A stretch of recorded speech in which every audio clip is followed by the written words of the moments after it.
Oh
Here's a good vibe, train, train, train, train. Here's a good vibe, train, train, train, train. Here's a good vibe, train, train, train, train. Good vibe, train, yeah.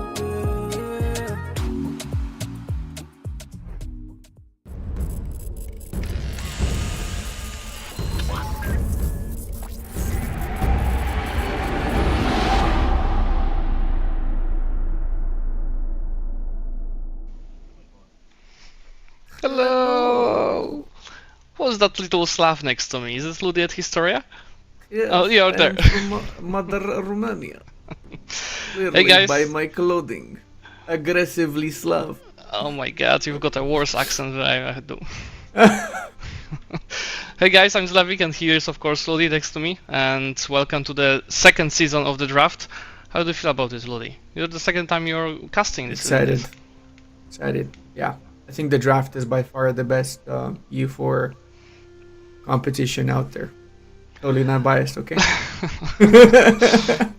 Masters is good as well, but the draft is on another level, and I think with the changes that we got this time, it's gonna be even more competitive for the players, because I feel like last year it was 60% about preparing for the challenges and what to do, and 40% actual skill.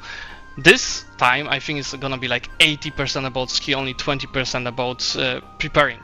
Because what we're gonna expect here is players have no idea what challenges they will do, they have no idea what countries they will play. Just in a second, once we go to our players, you see that they'll be able to choose from 10 countries, while banning them in between, and they'll be having to choose 5 quests each. So it's a completely different approach than the last time, and I think also the huge change is that there will be no negative points. You know, it's much harder right now to prepare. You can't really prepare. You have a few minutes to prepare. So we decided that the players will not lose points. At the same time, it's gonna be again even harder. How do you feel about it, Ludi? I feel like you're actually spot on with it. Compared to the first season of the draft, now we do have a lot more well managed rule set, and it is going to be a lot more competitive than the first one was. The first one was more about having fun, in my opinion, which is kind of what I really enjoyed about it. I feel like compared to Masters of Universalis, the draft was more about having fun. Now it's a little bit different. It's a little bit more competitive, but it's still fun. So I'm curious to see how this plays out. It's fun, especially with all of these players that we have this season. We got 2 players that joined us on the first season, so of course winner Corbett, as well as Cleo. While we also seeing 4 new players, and I think all of them are new to Speed 5, right? They did not play any other EU4 tournaments before. Not sure actually. Yeah, just to introduce Are them. you sure? But, I think. yeah, Really? First time? yeah. All of them are Oh. first time. So we've got Montu, who is I think mainly the Stellaris player, so I'm really looking forward to see how he does with EU4. We've got Torior that is mainly Hoi4 player, so it's also a similar situation. While the last 2 are interesting because Lambert is very much an MP player, so it's gonna be a bit different here for the single player scenarios. While Lambda, I personally call him Batman of EU4 community, because if you give him enough prep time, he can do anything. You want to run us through the schedule, Ludi? Yeah. So today we're gonna have Corbett versus Cleo first. Then we're gonna go with Montu plays versus Torier and Lambda versus Lambert. It's gonna be a fun one, and really curious to see how the dynamic is gonna be, because a lot of the players here, they have a lot of experience in EU4, but they have experience in different fields, right? So for example, you have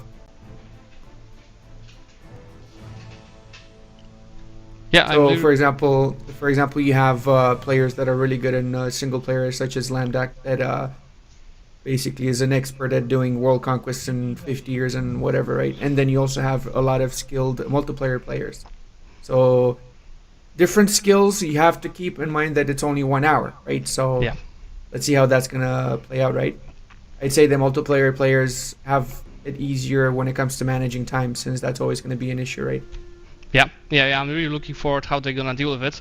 But first, anyway, as you said a second ago, we will start with 2 people that know this format really well, but not that well anymore because it's changed so much. So should we bring Ghibli, that is our game master for this season, to explain some more details? Yeah. Hello, Ghibli, thank you. tell us more about your approach towards this season. Okay, so I wanted it to be a mixture of like fun memes, but also kind of difficult challenges. And I'm pretty much a professional nation ruiner. That's what I'm good at doing. So I can't play well, but I can stave off a lot of like problems. So when I looked at the way that we were going to pick 10 nations first, and then players can ban the nations, I wanted those 10 nations for each challenge to have 10 kind of, tailored challenges to that. So everything is kind of within a theme. I tried to make sure that all of the nation picks are somewhat balanced and that they can all do at least one of the challenges in 1 hour. So at least our players should not be ending the hour with 0 points. Like you mentioned last season, if you picked a challenge but didn't complete it, it counted against you and we would actually subtract points. This time we didn't want to do that. The most points that a player can get is going to be the 5 points from each of their challenges, and then at the end of the season we're going to have a finale with the people who have the most points from the whole season. but I'm hoping that everyone has fun. We did give the players all of the challenges, so they're not going to know what they're going to have for their rounds, but we did let them prepare just so that they weren't caught completely unawares, so they can at least kind of familiarize themselves with what they may get to pick from. And can clarify, because last season when somebody won a specific duel, he was getting points, but I assume this year there will be no such thing, right? Correct, yeah. So it's just going to be a point total. So if you get 5 points in your first round, 3 points in your second round, we're going to add all of those points up, and then that's how we're going to pick our finalists. Awesome. And how about the nations? Because you said that the nations are being chosen by the strength, so that it's fairly similar. But are they based in the same regions, or maybe it did chosen on a bit different way? Okay, so I am a bit of a meme queen, so I picked a theme for each nation bucket. That's what I call it. Like the 10 nations for each challenge, I'm calling that a bucket. Sometimes it's region specific, sometimes it's just based on a general theme. I actually came up with like a math formula to kind of balance some of the nations, and hopefully we'll see how it works. I think it should be pretty fair, and this way the players are going to pick the nation first, so they get to pick something either in a region that they're more familiar with or something that they would feel more comfortable playing, and then once they pick their nation, then they're going to pick all of their challenges. Awesome. Alright, I think that's it that I wanted to know. I think also a good point about the draft from the previous season is that it kept changing based on the feedback from the commenters, so guys, you can just feel free to share it in the chat if you think something is wrong or could be improved, or you just love it. And same with the feedback from the players. So we expect to talk to you more about the changes in the coming weeks. Thanks, Julie. Thank you. Good luck. Thanks. Let's move to our players. My two favorite VTubers that are in this season. Hi, Corbett. Hi, Wait a minute. Hi, Cleo. Hey, Hello. good morning. How do you feel about the changes? Because you have experience from the previous season. Corbett, do you think it's gonna be tougher? Is it gonna be more fun? Oh, I think it's going to be tougher for sure. I mean, I didn't spend that much time last season preparing, but now I have like nothing to go off of. Mm-hmm. How about you, Cleo? Because I remember last season your main problem was that you're just picking too many challenges. You were too sure about doing all of them. So actually, this season having less challenges but being more challenging might be actually a good change for you.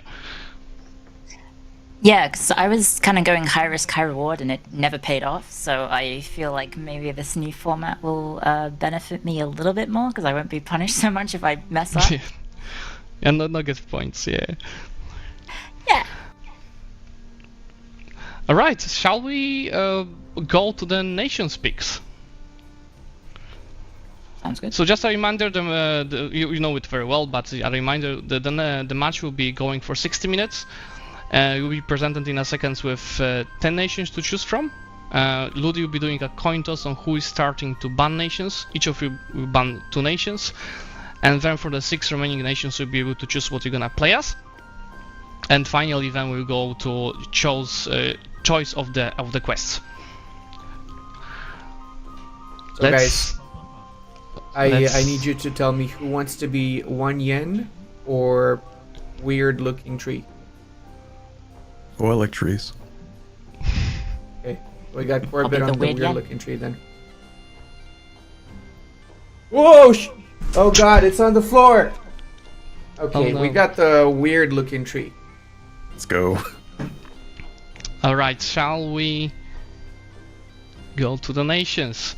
So as you see, we have nations of I would say small/medium size, and they're all around the world.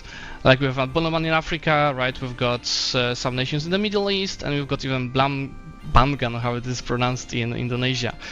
So Corbett, which nation would you like to ban first? That's a really good question. How about we start with Khorasan? Khorasan it is. Alright, thank you, Cleo. What would you ban first? Oh my gosh. I'll ban Afghanistan? Okay, so you both banned the easiest nations. Corbett, what's your second ban?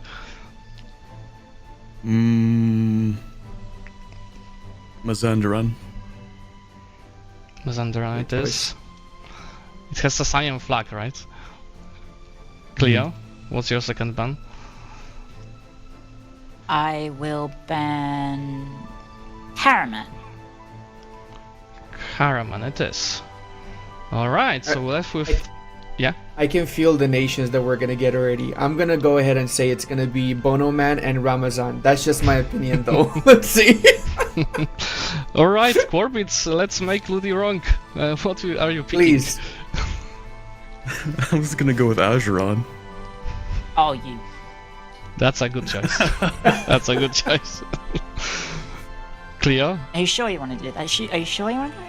Azuran? You sure? Yeah, I'm pretty sure. Are you sure you don't want to saw it. go the mighty Blam again? How do I say that? I don't even know You where have it to is. start like this. Where is this? You- Wait, hang on. Let me you- look it up. I don't know where Blumlangen It's in is. Majapahit. Indonesia. It's one of the vassals in Majapahit. You know the song? Oh, Blackberry, Blamberang. That's the one. That's the nation right there. It's the island. The vassal tributary of Majapahit. Yeah, I'll pretend I'm familiar. It's not the easiest from the list, for sure. It's probably the worst. Oh, no. Well, maybe Ramazan is harder. Yeah. Yeah, let's pick Cleo. Come on, decision.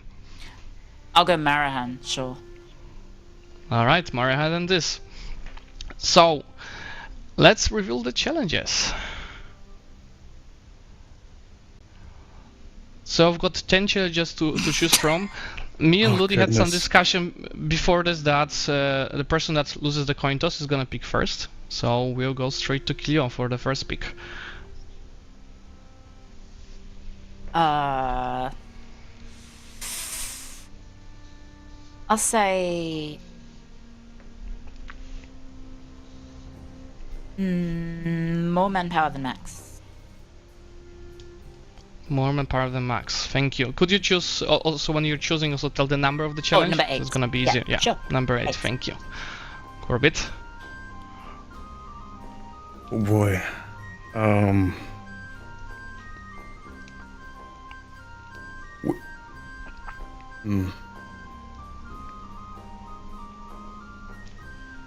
Go with immediately declare war without using mercenaries. So challenge number 6 for Number Corbett. 6, Thank yes. you. Yeah. Cleo. I'll go for...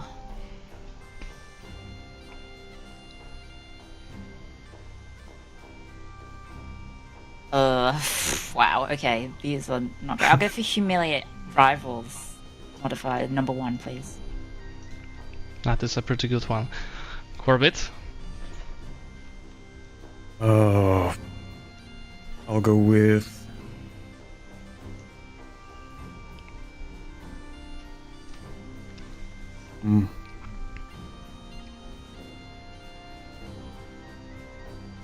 That's a tough one.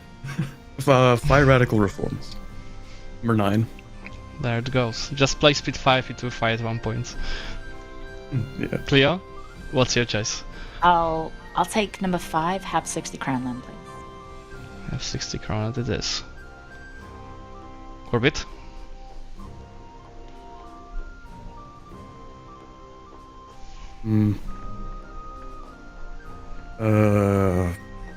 Capital and trade node to another continent. Yeah, that is Number 10. actually a pretty easy one for both of you, I think, with your placements. Cleo, what's your next choice? Oh gosh.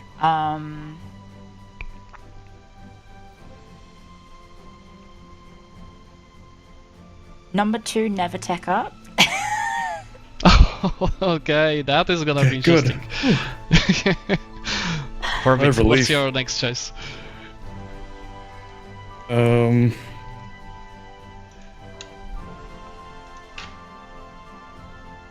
Yeah. 15 trade company provinces. Challenge Number number 3? 3 it is. Yeah. Cleo, what's your last choice? I'll go with number 7, 50 army and navy tradition, please. Number 7 it is. So Corbett, you're left number 4. So flip Jewish, Animist or Zoroastrian. Shouldn't be that bad since you are in the Horn of Africa. Alright, let's choose your nations in the game and we can get started in a second. Shall I move to our point of view, Ludi? Good luck, Yes, Theo. I Good think luck, that's a good Corbett. idea. I'm sure you're gonna have tons of fun in this one. Oh yeah. Ah, Oh, yeah, great. yes, we've got the extra challenge, which is gonna be hard for both of you. Because it's gonna be revealed in 1 second. Vassalize Karakoyunlu. Ah, yes. You can do this. Oh. I believe in both of you. It's achievable. With a bit of luck. To be fair, Karakayunlu kind of dies in most games, so just take a province and release them, I guess. They're friends. Okay. All right. Alright. Hold that in 1 hour, guys. Remember, 1 hour. Okay. No test out. You can do this. I believe you're gonna both get 3 challenges and it's gonna be a perfect draw. And then one of you is gonna vassalize Karakoyunlu. It's gonna be fun to watch For sure. that extra morale from Tech 3 to 4 that someone's not gonna have. Just a quick note, the Steel Series challenge, you can both complete it, so it's not like the first one is getting a point. If you both complete it, both of you are gonna get a point. Okay. Okay. Alright, I'll let you go now and let's get to it, Ludi. So, what's your thought, Ludi? How many points do you think they're gonna get? I think it's doable to get 5 on one side. I'm not going to mention which one. But the other side, if they want to get 4 of those, they have to abandon a specific objective. Because if they don't abandon that specific objective, it's going to be a too much of a bit debuff, in my opinion. It's going to... I mean, you know very well that she's going to have to go at least 20, 30 years into the campaign, right? Or at least 15. And that means Tech 5, all the nations around. And when you get Tech 5 with all the nations around and you're still on Tech 3, is my Rehan? It's gonna be challenging. I mean, Yeah. it is doable, but you have to play very slow, right? So you have to get as many changes as possible in maybe in an hour, but as little in-game time as possible. And it's not gonna be easy because she also has 60 Crownland mission, which is requiring a lot of time. That's the thing. Even with the last draft, the 1 hour bit is what gets most people. Even if, like Cleo in the previous draft, she did really good. She's a really good player from what I could tell. But she got screwed over by the time. Simply by the time. So let's see if that gets managed a little bit better in this particular session. Yeah. Sure. Do you want to? I just moved to your point of view. Do you want to walk around of the Marihan situation? So yeah, Marihan starts right now with 30% crownlands. She needs to get 60%, right? So you get an extra 5% from the get-go. That is what, 20 years, let's say. Of course, she's going to get more crownlands from expansion, obviously, and from development, because she's not going to be taking up, so she's going to use all of the extra admin, diplo, whatever. Well, not admin, she's going to use the diplo and the military to develop provinces, right, to get the crownlands up. But can we change over to the... Oh, yeah, there we go. We have the objective. 3 humiliate rivals. Does she have 3 from the start? She does. Okay. Ogadine, Maran, and Warsangli. That's very easy, actually. Oh, okay. This might be... That's pretty one. doable in that case. That's one advantage of starting with a bit worse nation than Ajuran. You have really easy rivals, which make it even easier to get this challenge done. Actually, now that I think about it, she doesn't even need to go 20 years. If she literally uses all of her mana points and she gets 3 humiliates, if she starts 3 show as strength wars, she gets a lot of extra mana points, right? So she can use that for the crownlands. So she can do all of her objectives in 10 years. She doesn't even need to speed 5 and gallop through it. You can do it very, very fast in that case. Yeah, I feel like that might be her plan in that case. That's really smart. Like I said, very good player. Yeah, and so we can see that she's right now figuring out the estates, and I would personally go for as little as possible of the privileges, so you get more of the crownland when piecing out the nations for the land. Exactly, yeah. The less influence for the estates, the more crownlands you get from taking lands. So Corbett just said that he completed a challenge, but he actually didn't, because he said that. Let's switch straight to his point of view. So he said that he did declare the war on 12th of December, 11th of December, so after 1 month without using mercs. But there's also a requirement to that mission that you need to get 100% war score to get the challenge done. So you see that he actually did attack Marhan, so the nation that Cleo is playing, but obviously they're not in the same lobby. Right. Well, that should be a fairly easy war. Does Marhan have any allies in that war?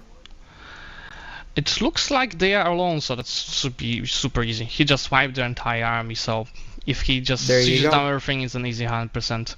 How do you feel Corbett's going to manage his objectives? What do you think is the path that he's going to take? Because he has to go Zoroastrian, right? So do you think he's going to go for the province in the Persian bits, or the province Daman in India, which in my opinion would be a little bit easier? Yeah, let me switch to my point of view and let me show you the challenges. So you see, the Zoroastrian, he doesn't have to Zoroastrian, he has the Jewish provinces still around in Ethiopia. So I would say he has to rush his provinces ASAP, otherwise they're gonna be converted. So that's rather easy. He just has one hard war with Ethiopia to be done, maybe Adal, and in the meantime, Adal might be hard because of one of the allies, but it's nothing that Corbett cannot handle. And then the part about switching the capital and the trade companies, I would say it's super easy because you have to do it outside of your subcontinent, which is Northern Africa. So he's simply conquering the lands in Southern Arabia. He has these two challenges done. And in the meantime, while he's waiting for this to be conquered, he just has to pick the two advisors for the radical reforms. So just a reminder what a radical reforms event is. It's an event that gives you 400 mana, but you have to hire an inflation advisor and trade efficiency advisor. The only disadvantage of this is that the meantime to happen for that event is, I believe, 30 years. So you need to get a bit lucky to get it within the 1 hour of the session. Very true, yeah. Very true. That is going to be extremely RNG dependent. How about the Jewish event? Did the Ethiopia already have it? Because it's passed a couple of months, right? So they probably kept the provinces. That means he can definitely go for the Jewish provinces. They didn't choose to convert them. Yeah, they start with the Jewish ones, and nothing changed so far. They just killed the rebels. So it looks like it's good so far. The AI is not converting these provinces, so we might hope that he's gonna be able to conquer them. And flipping Jewish won't be easy, of course, because you have to get the rebels convert everything, and you need to do it ASAP to achieve that. Looks like we've got the first challenge done by Corbett. Let me just confirm he's not using any mercs. Yes, all good. Well, the first point goes to Corbett, as he just got 100% of the war score against Marhan, while not using any mercs. That's awesome. We had a little bit of a restart here on Cleo's side, so we can keep focusing on Corbett for now. Cleo's setting up her estates once more. She gave by mistake the +1 Diplo estate privilege, so that kind of put her behind with mana points, obviously, with the Crownlands. Yeah, I think it's a good decision to restart. She would take much more time to get this 10% back versus 5 minutes of restarting. Exactly, yeah. That was a very smart choice. And these mistakes can happen, of course, so it's good to have the knowledge to know when you're supposed to be restarting instead of just pulling through it. Yeah. I'm trying also to figure out what did he take from Marhan, because it looks like it didn't lose any provinces. Did he take was it a humiliation war, or was it a conquest war? He did not have them as the rivals. No, he did, but he's not getting. So if you switch to my point of view, you see he's not getting any power projection from humiliation or show strength. Yeah, but he did have the declare war. Oh, did you see that? Adal just threatened war on Marhan. Yeah. Literal bully. Actually, because we have this little button that allows us to talk to a player. Shall we talk to Corbett and ask him what he take from this war? Yeah. Let's do that in 3, 2, 1. And let's go to him. Hello. Orbit. Hello there. Hi. I'm wondering here, Floody, what was your peace deal with Marhan? I decided to take their money and war reps because I didn't want a super long truce with them. Because if I plan to move my trade node into Asia, then I want to trade company the stuff back home. So I need more land for that. 'Cause I don't have 15 provinces. Got it. Yeah, we were wondering why not show strength or the humiliation, but yeah, that seems about right. Although, you know, war reps and money is almost as much as humiliation, which could help you with the Golden Era. It's true. I don't want to take much of your time because of course you're super focused, but tell me, what's your next immediate steps? Well, the easiest thing to do would be grab radical reforms, if my advisors are willing to cooperate with me and actually give me, like, decent advisors. I need the trade one and the inflation one, and I don't have the inflation one. Oh, you have to pay to I would like a Jesus. cheaper trade one, but I think I'll just have to grab this level 2 one. Which is fun for How money. many loans can you take so far? I can take up to 55, which isn't a whole lot. Especially when I'm waiting around for radical reforms. Great. And what is the religion that you plan to flip out of Jewish, Animist, and Zoroastrian? I really think I only have one choice here, you know? Yeah. It's I was double definitely checking if we have Jewish. different plans. Yeah, I just have a Alright, hug awesome. box to get through. This is really bad, so that'll be fun. Yeah. That will be probably your toughest war today. Hmm. Alright, Corbett, I will not take much more of your time. I'll probably come back to you a bit later with more questions, but in the meantime, good luck with the advisors. Thank you. Thanks. You I was know, yeah. Go on. considering Corbett's situation there, he could also just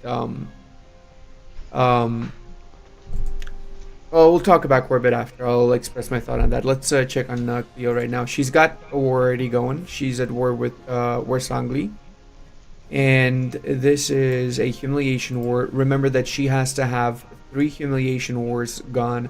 So she's going to do Ogadin, Ajuran, and Warsangli, her 3 initial rivals, which is different from the previous restart, right? Previously it was Mara,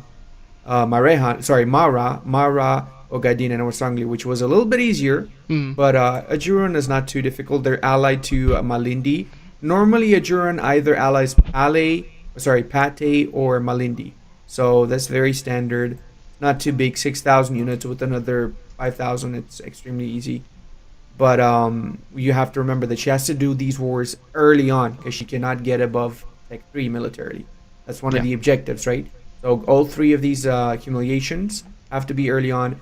And it's actually better than before because Mara should have had to cross on over to Arabia. Would have taken a little bit extra time. More complicated. This way it's just easy peasy, right? And guess what? Ogadin is also allied to Malindi, which means that 2 for the price of 1. She doesn't have to fight Malindi twice, right? She can only fight it once. So she can declare war on one of the nations, get Malindi on that particular war, and then declare on the second one, and just focus on whichever is weakest, so she can get the war done. Yeah. And Ludi, what do you think? Because if I was having the same challenges as Cleo has, I would most probably just skip the one about the tax. Because if you try doing everything without the tax, you might fail to do all of this. And if you just skip one, which is the technologies, you are rather easy to get all the rest of them, so 4 challenges out of 5. So here's the thing, right? You're 100% right about that, but you have to realize that she doesn't need to do any wars to do her objective, except 3 initial wars for humiliation, right? So getting those 3 humiliation wars, she can do that with a military tech 3, which she's doing right now. And they don't have hard alliance sets, so it's extremely easy to get those done. Then that's the first objective. The second one she does automatically by never taking up. The third one, she just uses the mana points that she gets from those 3 humiliation wars, which is 900 mana points to develop provinces to increase the crownlands, right? Plus seizing crownlands, maybe 3-4 times. Not even, I'd say 3 times is enough as long as you complement that with development, because you get 0.2 crownlands per development click. And then 50 army tradition and navy tradition might be a challenge. It means that she would have to be at war longer. But then again, she can also get that up by cheesing it by just losing a lot, right? And she can get more manpower than Max by just not doing anything, by just chilling and then exploiting her manpower afterwards, destroying her manpower development when she's at full capacity, and she's got more manpower than Max. So there you go. I was Game one actually is very thinking. easy. I was actually thinking about the fourth challenge about the manpower. That's she could just exploit it in 1444, and it would I was work. gonna say that. Yeah. I was surprised that she didn't do that. Yeah. I was expecting her to do that from the get-go, because that was my thought when the objectives were in display, right? Like, how come people are not going for the manpower and the humiliation really fast? Because these would be the easiest ones, right? Yeah. Yeah, that's yeah. There's somebody mentioned in the chat here that it will be really tough to get the army tradition and navy tradition Yeah. 50 without wars. I think especially the navy tradition might be tricky because it's She it's doesn't not have any as easy trade to get. ships. That's Yeah. the problem. You can get your navy tradition up very easily by having trade ships assigned to protect trade, right? Yeah. But she doesn't have any, and I don't see her building any right now. Also, Yeah. unless she's gonna do it afterwards, I guess. So I think it might be a choice. This is one. I think one of these two challenges will be tough to be completed. The rest are rather easy if you set up everything. But the army tradition and the text challenges might make it hard. So let's switch to my point of view. Just look at this. Just look at this. Quorbit just fired radical reforms 3 Oh, that was years lucky. into That the was so game. lucky. I would like to have a luck that Quorbit is having here. That was really lucky. So he's already got 2 objectives done. Wow. Yeah, yeah, Within a just bit. few minutes. The luck is on Quorbit side. Did he take level 2 advisor for this? I cannot check because he fired them. So he did I not guess he cheese did. it. He did not cheese it. He just clicked to fire advisors. Which is probably I good mean, because he doesn't considering need them. that his economy is absolutely in the, it's best if he doesn't have any advisors right now. Oh god, it's worse than I thought. Yeah, he's gonna go bankrupt. I think before he finishes this war, he's gonna 28 struggle a little bit. loans. Okay, I thought that he's doing a bit better on the economy side, but it's happening because he's twice over his force limit. But why would he go that much Yeah, over I'm wondering it? that as well. That's very interesting. Yeah.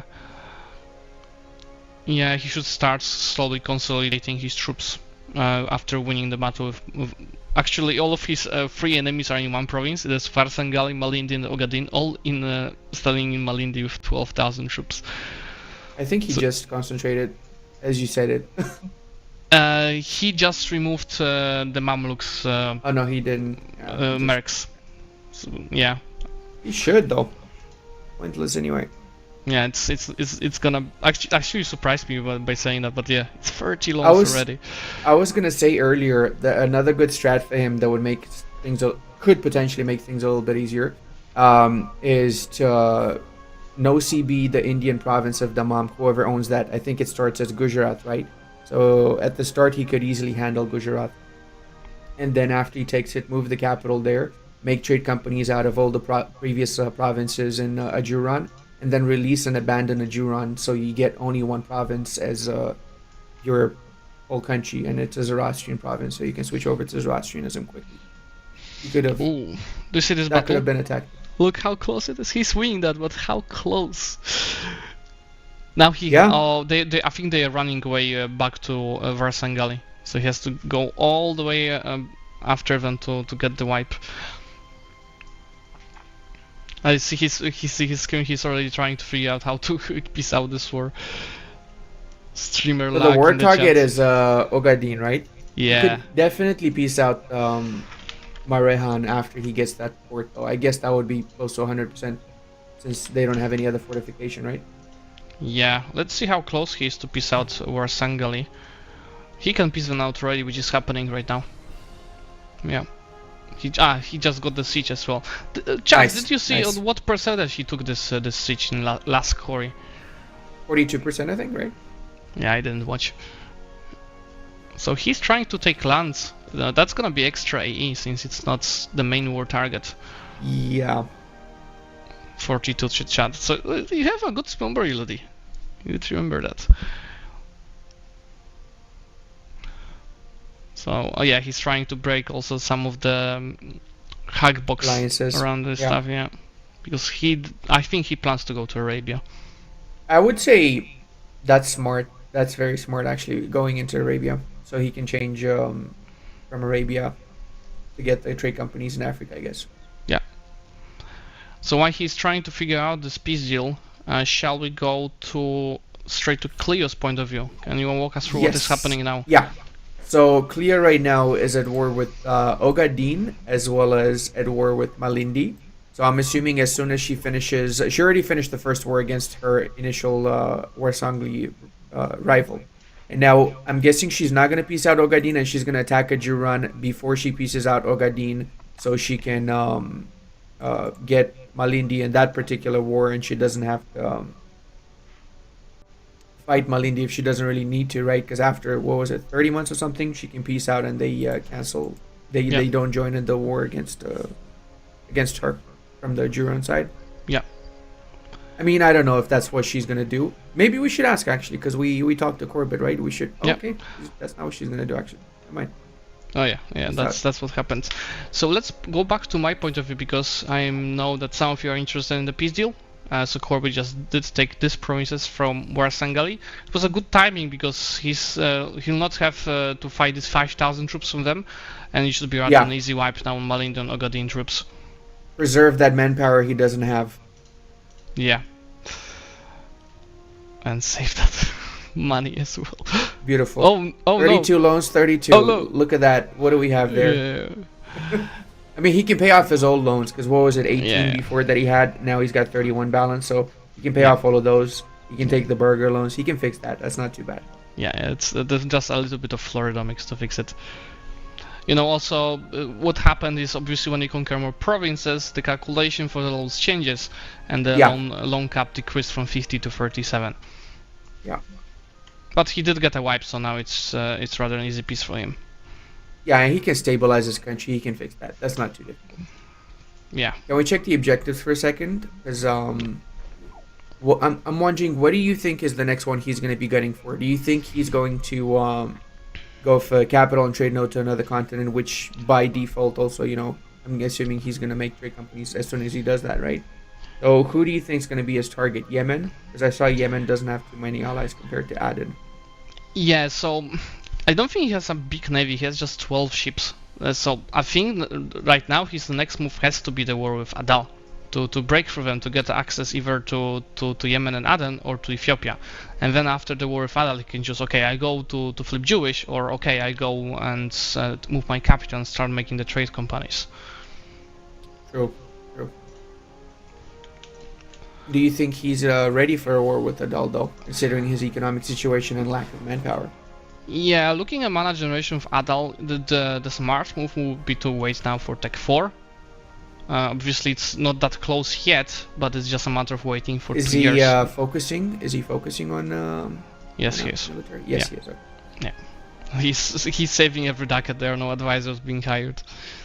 Yeah. But look, now that he turned off his army, which is suggesting us that he's gonna take some time, he's only losing 2 ducats a month, so it's much better now. Yeah, for sure. How much is that in interest that he's paying back? Because I cannot see. He's paying 1.4 a month. That's not so bad, though. Yeah. It's actually not so bad. It's fixable. So there's Yeah, a that question. There's a question from Aldrahil in the chats about the extra quest, what it's about. So you know, each player has 5 quests. You get 1 point for completing each, and then from Steel Series we received an extra challenge that is apparently I see right now in the chat giving 2 extra points. It's much harder than the normal challenges because in this case it's vassalizing, subjugating Karakoyunlu, which is I would say impossible in both of the runs. But if you do it, you get 2 points. So you know, in some of the cases, you might think, okay, I can't do these 2 challenges, but in exchange, I will go and do this extra quest to get the same amount of the points. Yeah. I would say right now it is absolutely impossible in Leo's run since Jericho Yunlu is doing pretty well as it is. They're pretty much intact. They have a few pretender rebels, but their army is okay, and they're not collapsing, far from it actually. Yep. And we are actually in the point of view of Cleo right now. Did she get any new humiliations in the meantime? I think she's waiting on the war with the Juron. I'm not sure why. Because if she waits for too much longer, she's gonna have to fight a military tech for a Juron. See how close they are to military tech 4. Yeah. I think the my favorite right now is when I move to my point of view, the name placement of Corbett. Do you think that is like counting for additional points? I think it does. Maybe 0.1 points extra we give him. Yeah, Yeah. and this season there's anyway there's no winners in the specific matchups. What matters is how many points you gather over time. So if I get 2 points today, 3 points next week, and then after 4 weeks, right, 4 or 5 weeks of challenges, who's getting the most is gonna have a high chance to get to the finals. Let's see. Now I'm a little bit confused because if we switch over to my perspective here, Yeah, going there. Cleo's lost Crownlands. Did she forget to seize the Crownlands at the start? I don't think she forgot, did she? She didn't forget, no. There are two It might be possibilities here. because it could be because she has really high influence for the estates. She Yeah. gave a lot of privileges, right? But did she take any lands actually? I don't think she didn't did. take any lands. As the starting lands. But did she seize lands in her second run? Oh, she did. Yeah, it ceased. She did. So maybe that was an Weird. event, or maybe rebels caused the crown lands to decrease. Ooh, could be rebels, yeah. I didn't see any rebels though. Yeah, no rebels. Do you want to ask her? We might Yeah, switch. let's ask her. I will That's let actually, you. I'm curious. I'll let you talk. We're gonna connect with her in 3, 2, 1. Let's go. Leo, what's going on? Oh, how's I was how's just- your Crownland I was just- situation? It's like 31%. It's not going very well. I had to try and, because I need to rely on allies to do my fighting for me, because I'm going to fall behind in tech soon. So I was just securing the 2 big dogs of Kilwa and Ethiopia to protect me. And I'm hoping, well, oh god, the game keeps lagging. I'm hoping that I can do this now, but I don't know if I can. But Cleo, how did you end up with 31% of crowns when you seized? Did you give a privilege that is taking some of it? I think I accidentally, when I restarted, Religious I think culture. I accidentally, Yeah. did I do something that gave it, yeah, it was religious Yeah, culture, you yeah. gave out religious culture, I just saw now. My bad. That gives 5%. So yeah, I restarted because I messed that up, and then I messed it up again. Very smart. Did you just attack with a wrong CB? Because I see that in the chat. No, I'm just gonna do Conquest normal CB. CB because I can still humiliate. But this Yeah. way I can call in Ethiopia. Yeah, you're right. So tell us, what's the plans for the next couple of years? Even especially consider that you can't really take up if you want to take a challenge. Yeah, I think I either have to forgo the Crownland or the tech. I think they might be mutually exclusive, but we'll find out. Maybe I can somehow just like cruise on speed 5 and hope for the best and just keep seizing land and make my country burn to the ground, but I don't know. That's We'll what we find love to out. see. Country burned to the ground.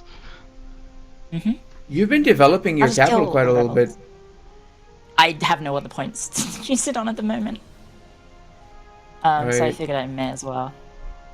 Okay, I mean, to be Ethiopia, fair, I the should be Crownlands okay. bit is basically just a matter of time or mana generation, really. Yeah.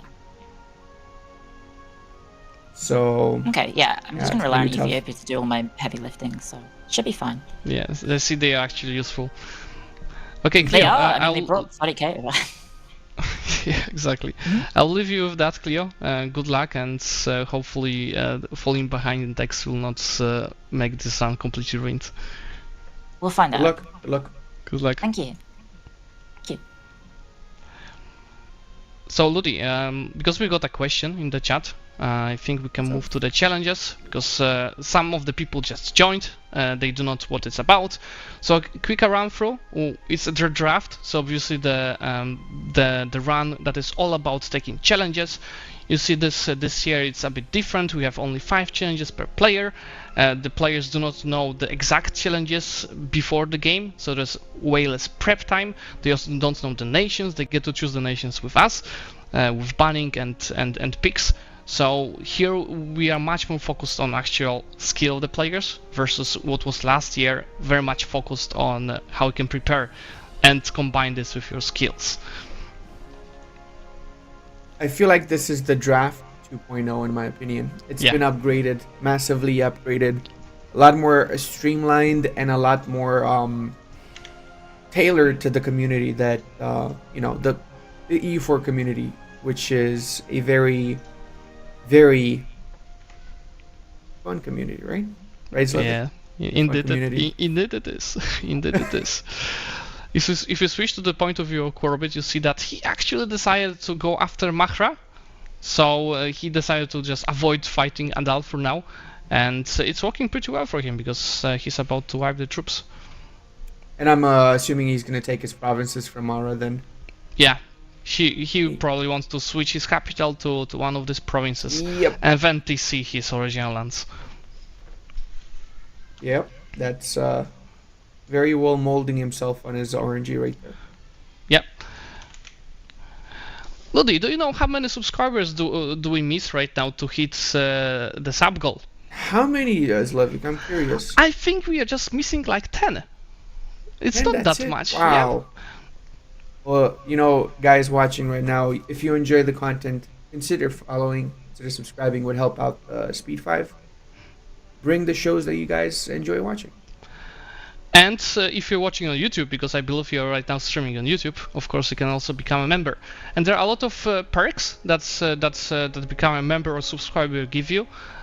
First thing is to get access to Seekers channel on Discord, where a lot of background stuff is happening.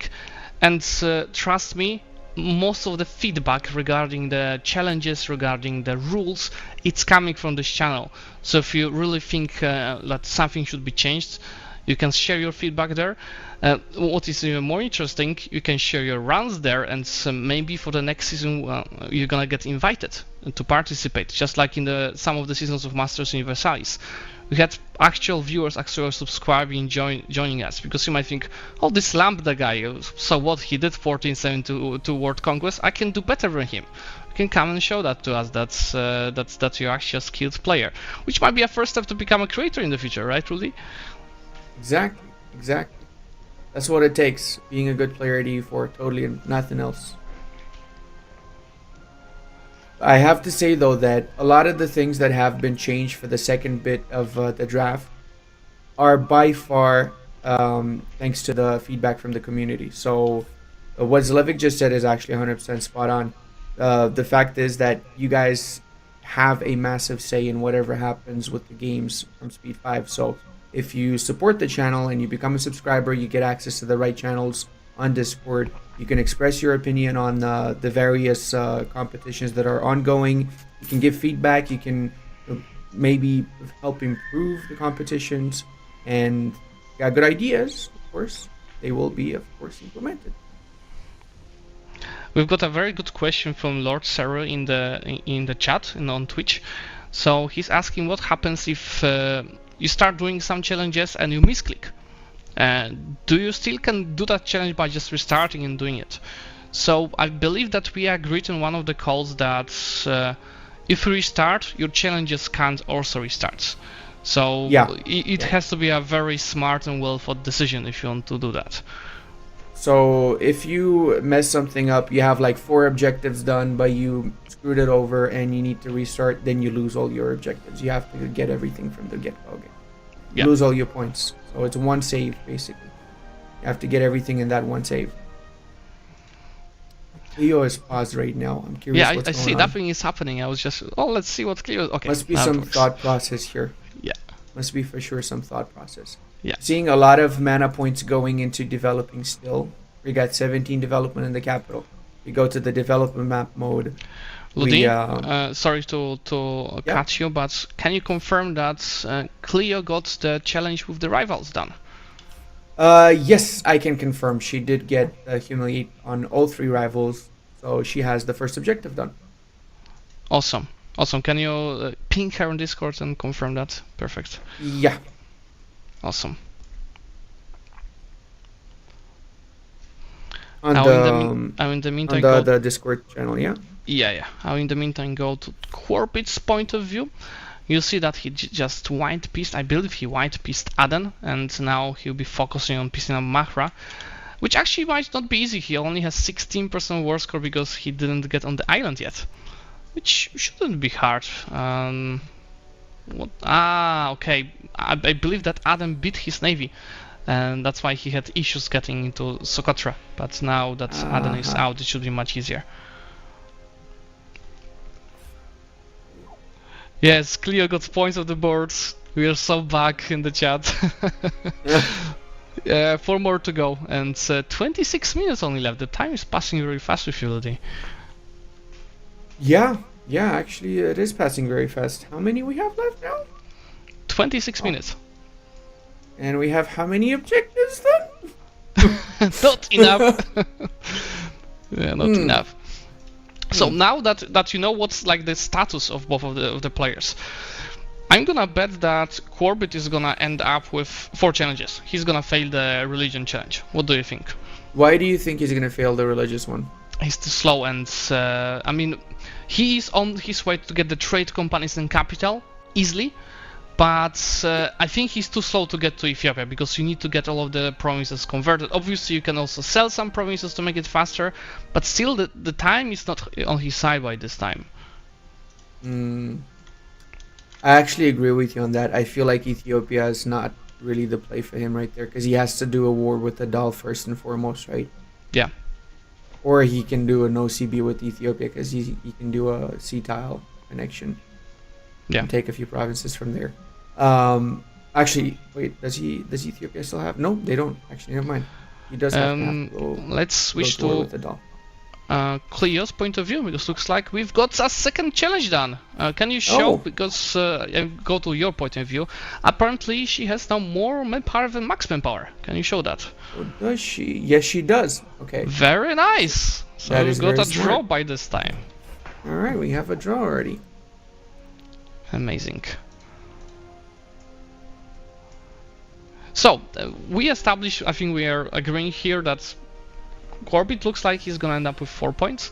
How about Cleo? Now that you know that she's at 2 already. I think Cleo is gonna get no tech up also because she's not taking up, right? And Yeah. 60 crownlands she's gonna get as well.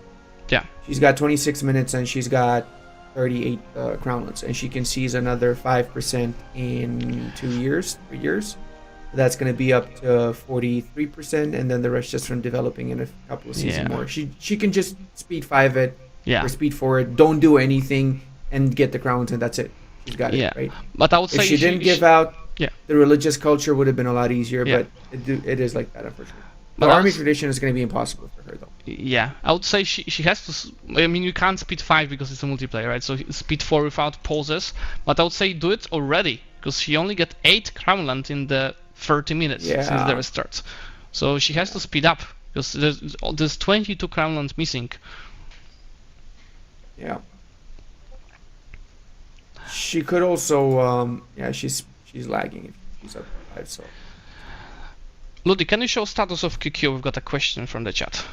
What's Oh, the status of let's see. QQ on your? Oh, it's vassalizable, Slevik. Look, Absolutely. What's the war score cost? what an easy challenge Steel Series offered us. It's the same on my side. If you take a look, I think Oh. it's exactly the same. Almost identical. It is identical, actually. 210% of war score cost. Easy vassal, easy. Yes, somebody surrendered actually to them. All right, let's see how Corbett is doing, because did he move his capital? Not yet. He has to core the provinces from Mahra first. How many admin But- points does he need to change over to Arabian bits? Let's see which provinces the more. They all 3 dev or 4. 3 dev, 4 dev, Um, 3, 4. Yeah, we can't see much because it's not core yet, but I don't think it's gonna be costing a lot because his capital He has is 300 5 mana def. points. So I it's think gonna be he's like okay. it's gonna be like 220 points to do that. And he can also just destroy his development in the capital once. Yeah. I think he might be preparing for the next war since he's paying for the army, but it might be just also waiting for the rebels. We'll see. So you think he's gonna yeah. try and get the religion then? You think he's really gonna try for that? I don't know, honestly. Let's see the quest board again because, yeah, I mean, he has 20 minutes. 22 minutes. 20 Yeah. minutes. He has to go in already to have enough time to go for the war, win it, and then he have enough time to let the rebels convert the provinces. Otherwise, it's not gonna be enough time. Yeah. I think he should still. Can you switch over to your POV? I want to see the Yeah, that's province fine. in India. Yeah. The different religion province in India. So you can see Daman over there that it's still Zoroastrian. Yeah. It's owned by Gujarat. How many allies? What allies does Gujarat have? Oh no, it's not. Well, it's not that bad. It's just Sindh and Mewat. Yeah, but he's almost bankrupt. Yeah, and still, yeah, he can't win on the navy. Because what I'm thinking is he could just do the trade companies, gets the point for that, and then abandons everything and just gets the one province, changes the capital there, and changes Yeah. religion, right? With the no CB. It's doable. It's better Yeah. than going for Ethiopia, in my opinion. Because that's 2 wars for Ethiopia. It's going to take Yeah. longer than 20 minutes, right? Yeah. The Sindh, Gujarat, you just mark up.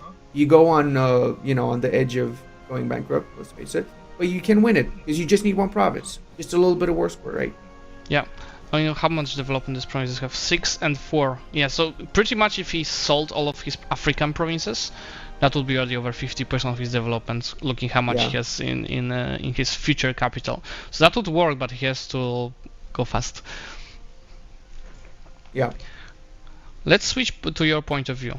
Tell me, what's happening right now?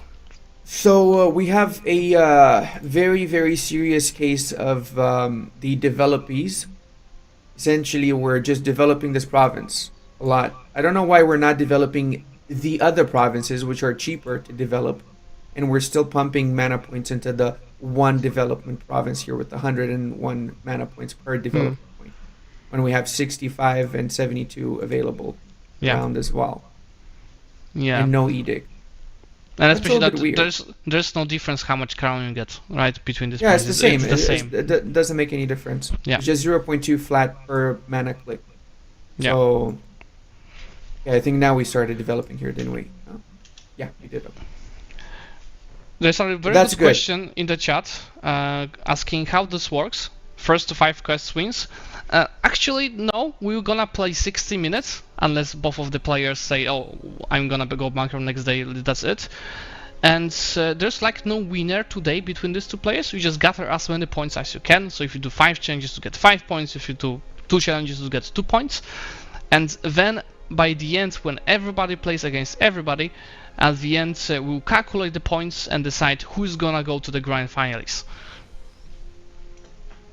Yeah, I like the system more than the last system. I feel like it's a good system. I mean, I like Also, I don't getting 10 remember the challenges last each week. system. How about the Crownland? Is it above 40% already? Let's do a prediction in chat. And we have any mods that can do a prediction? What do you think the Crownland's at? Above or below 45%? I think you guys are gonna get surprised with this answer. Actually, above or below 50%. 47, 43. I think Is that's it done? gonna be 49. There's no prediction, but the people are saying in the chat 45, 69. Yeah, that would be nice, but I don't think that not yet. 45, 48. GB Yeah. John says 69. We're at Most of them 44. 44. Yeah, close enough. Did anyone see 44? I don't think so. Nope. But a bunch can of get people an- said So 45. we can reach 2 more. I think this is doable, man. Because 2 more is 55%, and then the rest of 5% you just develop it. Yeah. So it's doable. You can Yeah. get 60%. Yeah. And then she hasn't teched up, so that's the other objective. So 4 objectives, like I said. The Yeah. army tradition and the naval one is impossible. Yeah. Because you basically have to choose between taking up and going to war, or just using the mana points for development, right? Yeah. So it is what it is. How about the traditions? Let me go straight to it, but if you without the challenges, so we'll see it better on the screen. So we've got, oh no, it's not doable. You can say it already. Yeah, no, not really. So, I mean, you could push it, say, fully loan up after you've gotten the Crownlands, if you have time available, right? Yeah. Then declare war around and mark up, have as many ships as possible, and just lose all the battles. Because you get more army tradition and naval tradition, right? And then lose, don't get stack wipe. If you get stack wipe, you get a lot more, but you need to rebuild the army. So yeah, I don't know, but it would be very close. I don't think it's doable. Yeah. It would have to be a miracle, in my opinion. Yeah, that's probably one of the hardest challenges that we've got for this one. Yeah. Surprised that was picked as soon as it was. That's right. Oh, let's go to my point of view, because Corbett just changed his capital, so I believe that should be the next point. But he didn't ping about it yet. So we got a Duran in Arabia and a Duran in Horn of Africa. Yes. So many of them everywhere. Yes. And I see Corbett typing in the Discord, so we are both, yep. Claiming the points. The point is claimed. Now I want to see him doing the trade company, so I'm gonna switch straight to his point of view. And let's see if it's happening. We're waiting for the D-states probably first. And then, yep, there goes the first D-state. No, he's not sure. He's double checking. Okay, how did the Does trade he have company 15? work? He does, right? Yeah, it should be enough. 1, 2, 3, 4, 5, 6, 7, 8, 9, 10. Yeah. I think he has. Imagine if it was 14. Let's see. He has 16. He's perfectly calculated. I'm doing the VTuber math, yes sir. Yeah, the VTuber counting. Yeah, he's counting now. Yeah, it's all good. It's gonna be 15. But he's I doing that think manually. VTubers have +5 to counting ability, I believe, in their skills. Yeah. I think he has some provinces, yeah, that in the different nodes. This few are Ethiopians, and then in the south is provinces in what is it called, Zanzibar.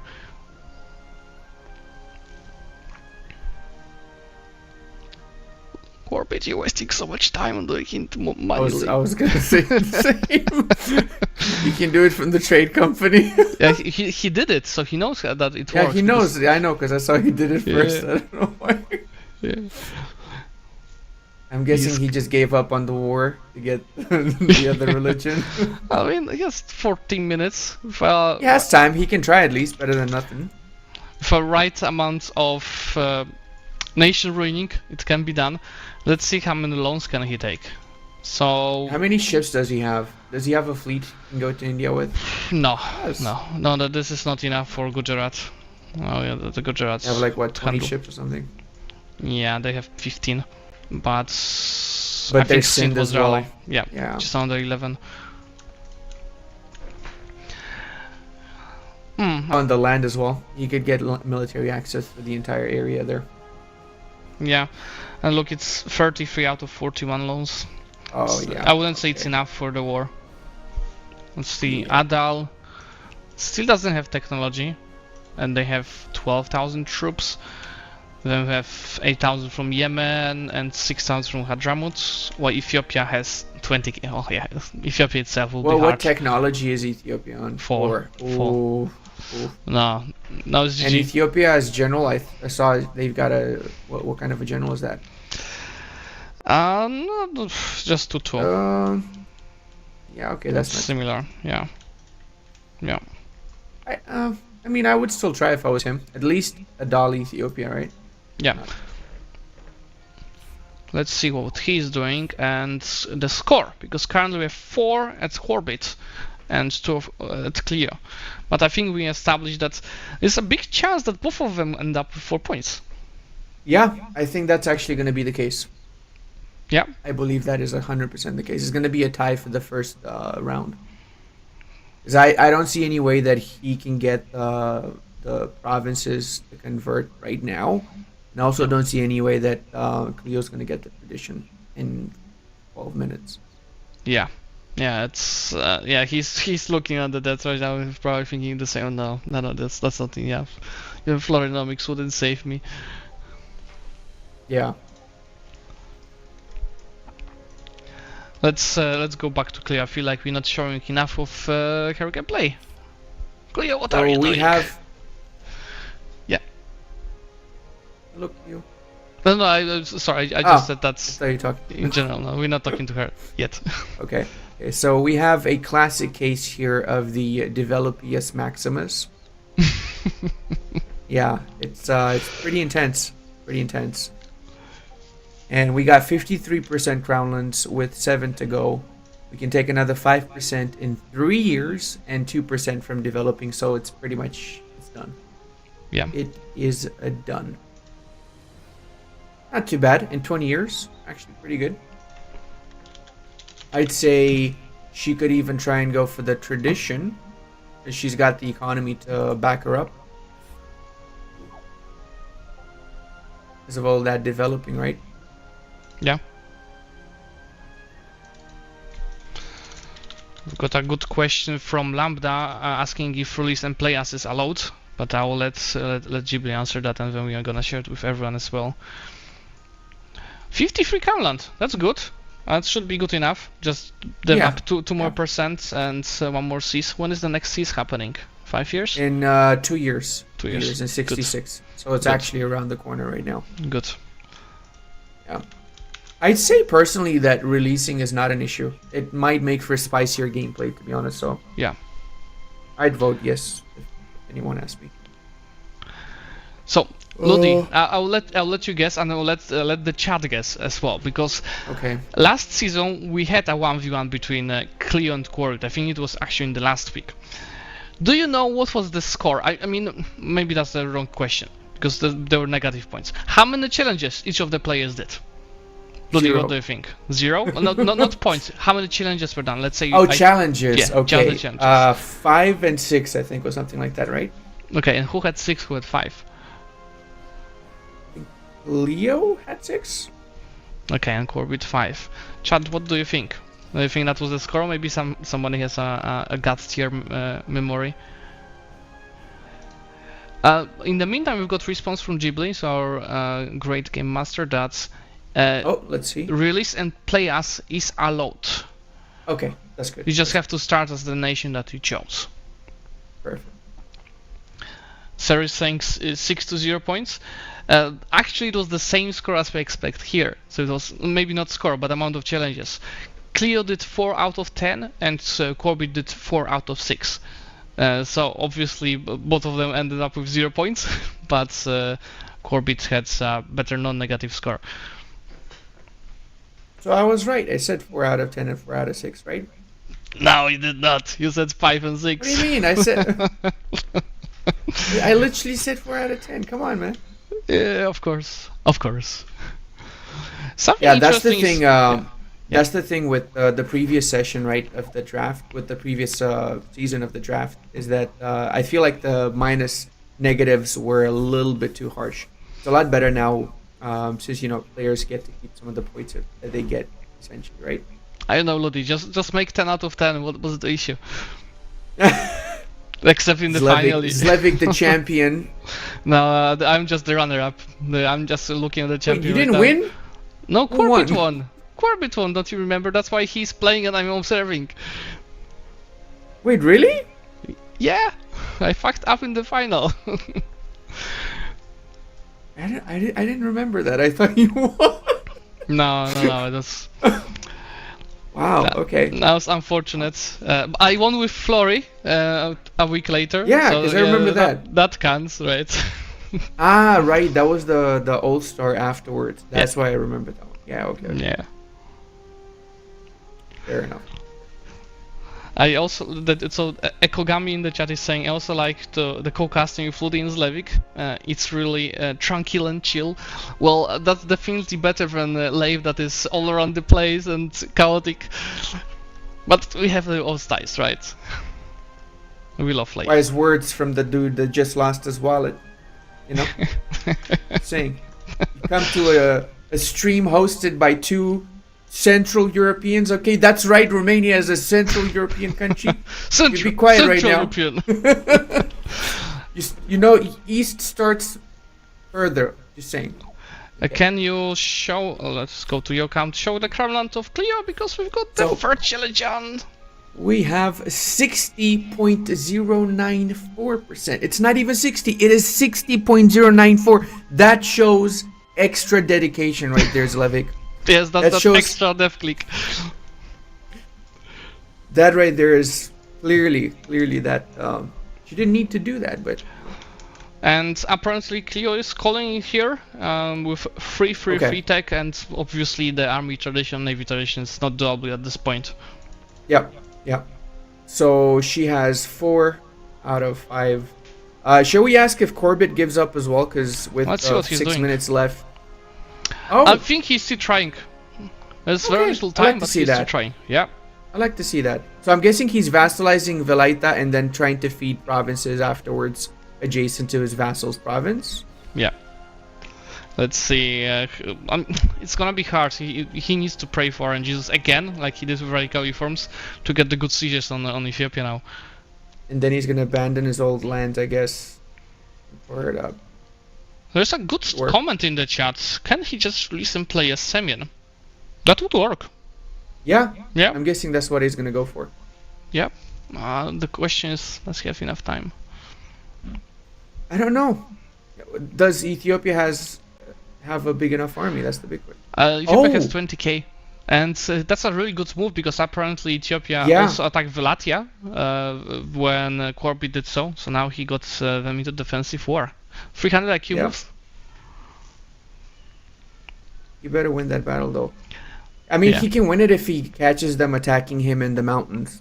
Yeah, but the question is, does he need to win a battle? He needs to siege the provinces. He needs to siege the provinces first, right? Yes. Yeah. Oh, it's gonna be tricky. Ludi, in the chat, I have another little quiz for you. Because we're talking about Life and Red Hawk, which we of course love. They are the best EU4 creators just after Ludi. Who do you think has more subscribers combined? Me and you on YouTube, or Leif and Red Hawk? I don't know that, man. How many subs do you have on YouTube? 113. 113. I got how many? How many do you have? 84. 184. 200. I was checking that. I have so it's like 297. Yeah. Yeah. How many do they have? To be exact, yesterday they had the same amount. Today. As us?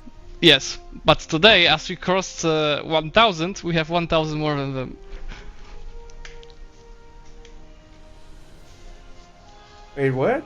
We have 1,000 more subscribers combined versus Leif and Red Hawk. Yesterday it was the same, but you got additional 1,000 in between. I got 1,000 today? No way, I got 1,000 today. Today or yesterday? Yeah. Oh. Okay, interesting. So I see how it goes. Yeah. It's about which content creator is more handsome, is what you're saying, right, Zlevik? Obviously. What it's really about here, isn't it? I think let's switch to my cam, so people can see us. I think it's about who has a better hat. You have a cool Slavic hat. Really? Fashion-wise, what do you like? You know, what do you like? Do you like that, dress up costume sort of thing? Do you like a real man style person? Huh? Isn't that exactly cold? What I'm talking about? Isn't that cold in Japan, Ulti?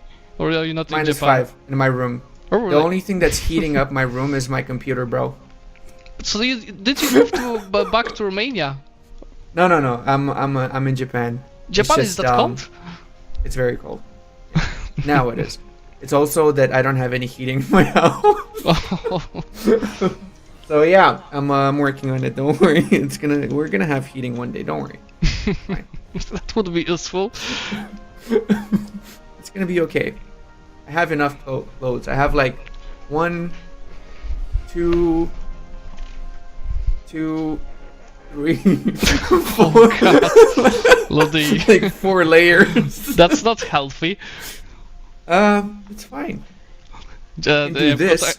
Did you see my ultimate champion trick? Look at that. Huh? You know, all the girls love it when a guy dresses like this, you know? And I broke my green screen by putting this Oh, hat no. on. Look. The hat is not working too well. Okay, let's go back to Corbett, because it seems that he pissed out the war, taking the provinces Ooh. needed for Semyon. Now, Ooh. yeah, he's losing playing as vassal. Beautiful. GG. The last GG. minute, just 2 minutes left, and the 5th challenge is done if you go to the quest board. I like that. He didn't give up. He fought till the bitter end. That's beautiful. Yeah. That's a story they're gonna say about Orbit for all of eternity.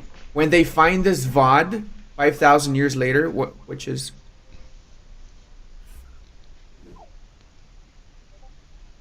Well- 5,000 years later, when they find the VOD of this Yeah. stream as the only remaining piece of history, you know, they're gonna be like, "Wow, this guy, he fought till the end."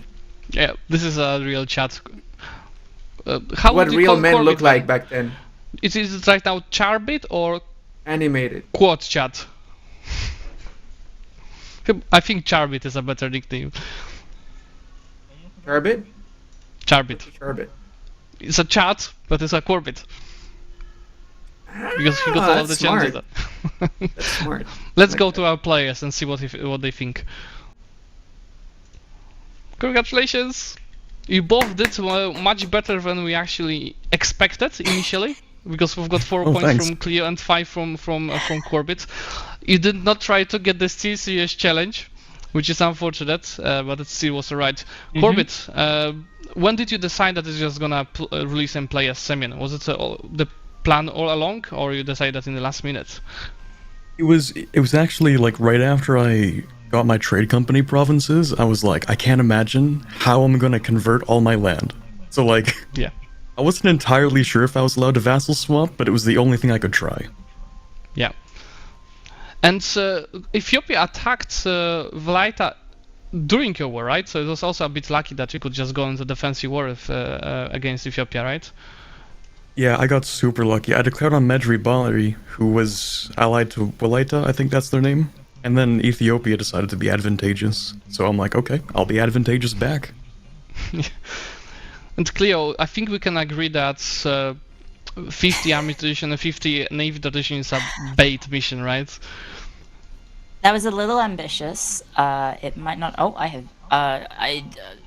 It was ambitious. It maybe didn't combine with the rest of my missions, but I had a very easy time getting the other ones. I kind of just had the game playing, and I didn't do anything the entire time. I mean, that's the best kind of the gameplay. You're just sitting and developing your provinces. That's what I love. Yeah, it was. I was the richest little Horn of Africa minor country in the world. Yeah, and Ludi was complaining all the time. Why is Cleo developing the capital, not the other provinces? Can you explain that? Oh, because it was cheaper. And then I realized that. So for some reason I thought that I thought the Crownland gain was scaled with dev, but it doesn't. So that's why I was Yeah, rock it's the deving same. one province. Yeah. Yeah. Yeah. And then I I got a dev mission for another province, and I just focused that. Yeah. Okay, cool. Thank you so much for both of you joining. Cleo, you probably need to get to sleep. Corbett, you're just starting your day, complete different time zones. Have fun, and we'll see you next week. It was a Thank you. pleasure. Yeah, thank you guys. Thanks. Wait.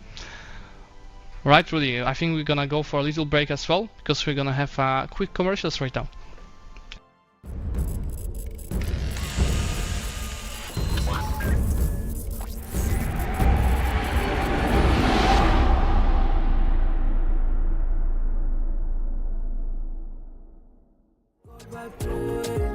It's a good vibe, train, train, train, train. It's a good vibe, train, train, train, train. It's a good vibe, train, train, train, train.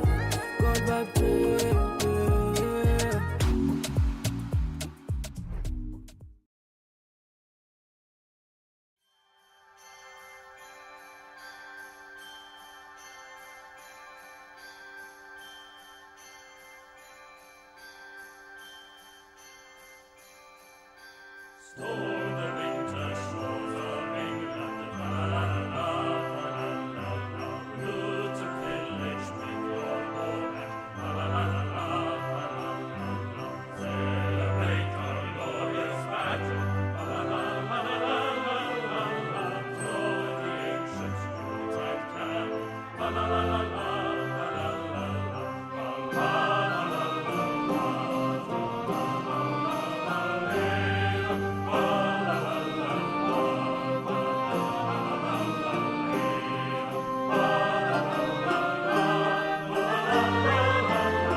Are you excited, Ludi? I'm For cold. the next I'm cold, challenge? Slevik. I'm very cold for the next challenge. Well, hopefully Montu and Torio It's are gonna snowing make in my it room, longer. Slevik. Look at this. Yeah. Just a reminder for anyone that just joined or did join during the first challenge. The draft is a game about the challenges, as it seems here, where it's a bit different compared to the last season. Each player is choosing 5 challenges. They don't know the challenges before. They go getting a poll of the nations, out of which they chose 1 each. So it's not that much of preparation compared to last season. It's very much all about your skill. And it was very visible in the first match that both players were well prepared and the skill-wise, and we've got 5 points for Corbett and 4 for Cleo. I think we can move straight, to the leaderboard. See, 5 from Corbett, 4 from Cleo, and now we'll see a match between Montu and Torior, which I think for me is a big question mark, because I know that both of them are not playing much of EU4, so they either do very well or they might fail a little bit, especially in the first week, as it's the new type of format of gameplay for them. I think they're gonna do fine. Yeah. Shall we go straight to our players? Yeah. Let's talk to them. Let's pick their brains apart in wallets. Oh, we've got the This hats man challenge. clearly- We have the hats This man challenge. clearly has no wallet. I'm getting out of here. Wait, I've got a hat too. I can do a hat. Wait, that's a cool hat. Oh, There we go. Everyone has a hat now. Hey, this is Hat Gang. This is Hat Gang. I like it. So See? Montu, Does magic. Eastern Europeans have style, okay? That's what I'm talking about. Monto, I assume you're watching the Corbett and Cleo game. How do you feel about this new format? Yeah, it's going to be interesting. I can't wait to play on Sol 3. You guys have some great backstory. It's going to be really fun to dive into trying out some of these challenges and seeing what we can actually do and what we can't do. It's all going to depend on what comes up. I've read through the list quite a bit, and some of those seem very easy and some seem very, very much more difficult, yeah. Yeah. And Torior, did you train EU4 lately to prepare for this tournament? I have been playing a lot of U4 lately because I've been missing it. However, my favorite way to play is to just do Poland all the time, so I'm not that confident. Let me guess, you are from Poland. How did you... Yes, Polska górą. dokładnie. Let's get straight to the next part, where we'll be going into the nations reveal. And this time, I believe all of the nations will be in the same region. They're not gonna be all around us the last time. There we go. So we've got nations around Spice Islands and Indonesia. You see, they are also smaller to what we've seen the last time, so it might be even more challenging towards Corbett and Cleohead. Ludi, shall we go into the coin toss? I think this actually might be a bamboo. So guys, 1 yen or bamboo? Who's who? Bamboo. Torio, you choose. Torio Okay. was first. Torier Yeah. said bamboo, right? Okay. It's 1 yen. Alright, so Montu is starting the bans. What would be your first ban? I think I'm going to ban barley, just to start off with. Bali it is. Torio? I pretty much never play in this region, so I'm not sure what I should ban. Just give me a second. Either the hardest I've ones got or the the same easiest issue. ones. I don't know Or where maybe half a of these cool countries flag. are, to be honest. You can ban a cool flag. Is it sad that I let's know even the development that they have? Oh no, let's do Jambi. Jambi it is. What's the second one I'd like for you, Mantu? Pahang. Pahang it is. And Torior? I'm currently figuring out where they are. I almost never play here. Just a moment. What the else do we have left?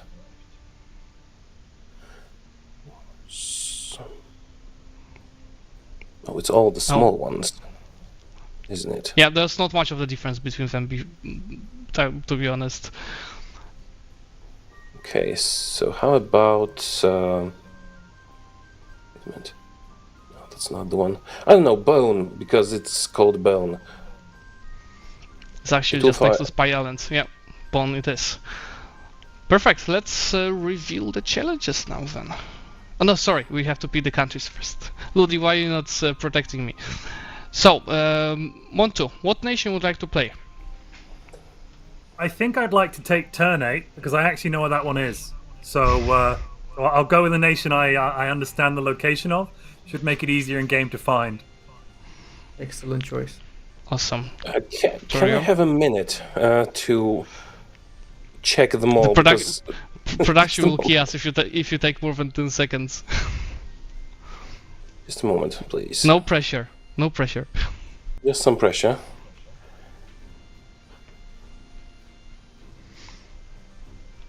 Just need to I'll go for the cool flag. Look for the cool flag. That's a good choice. Almost done. Looks like a German flag to me in there. Wait a minute! I said I know what turn 8 is, and I'm suddenly having issues. Oh, there it is. Found it. Yes. Sorry. No, I thought I did. Yeah. Cool. And this Counter is your. We have to pick now. Right. One last country. One last country to be sure. It's called what? Oh, yeah, that one.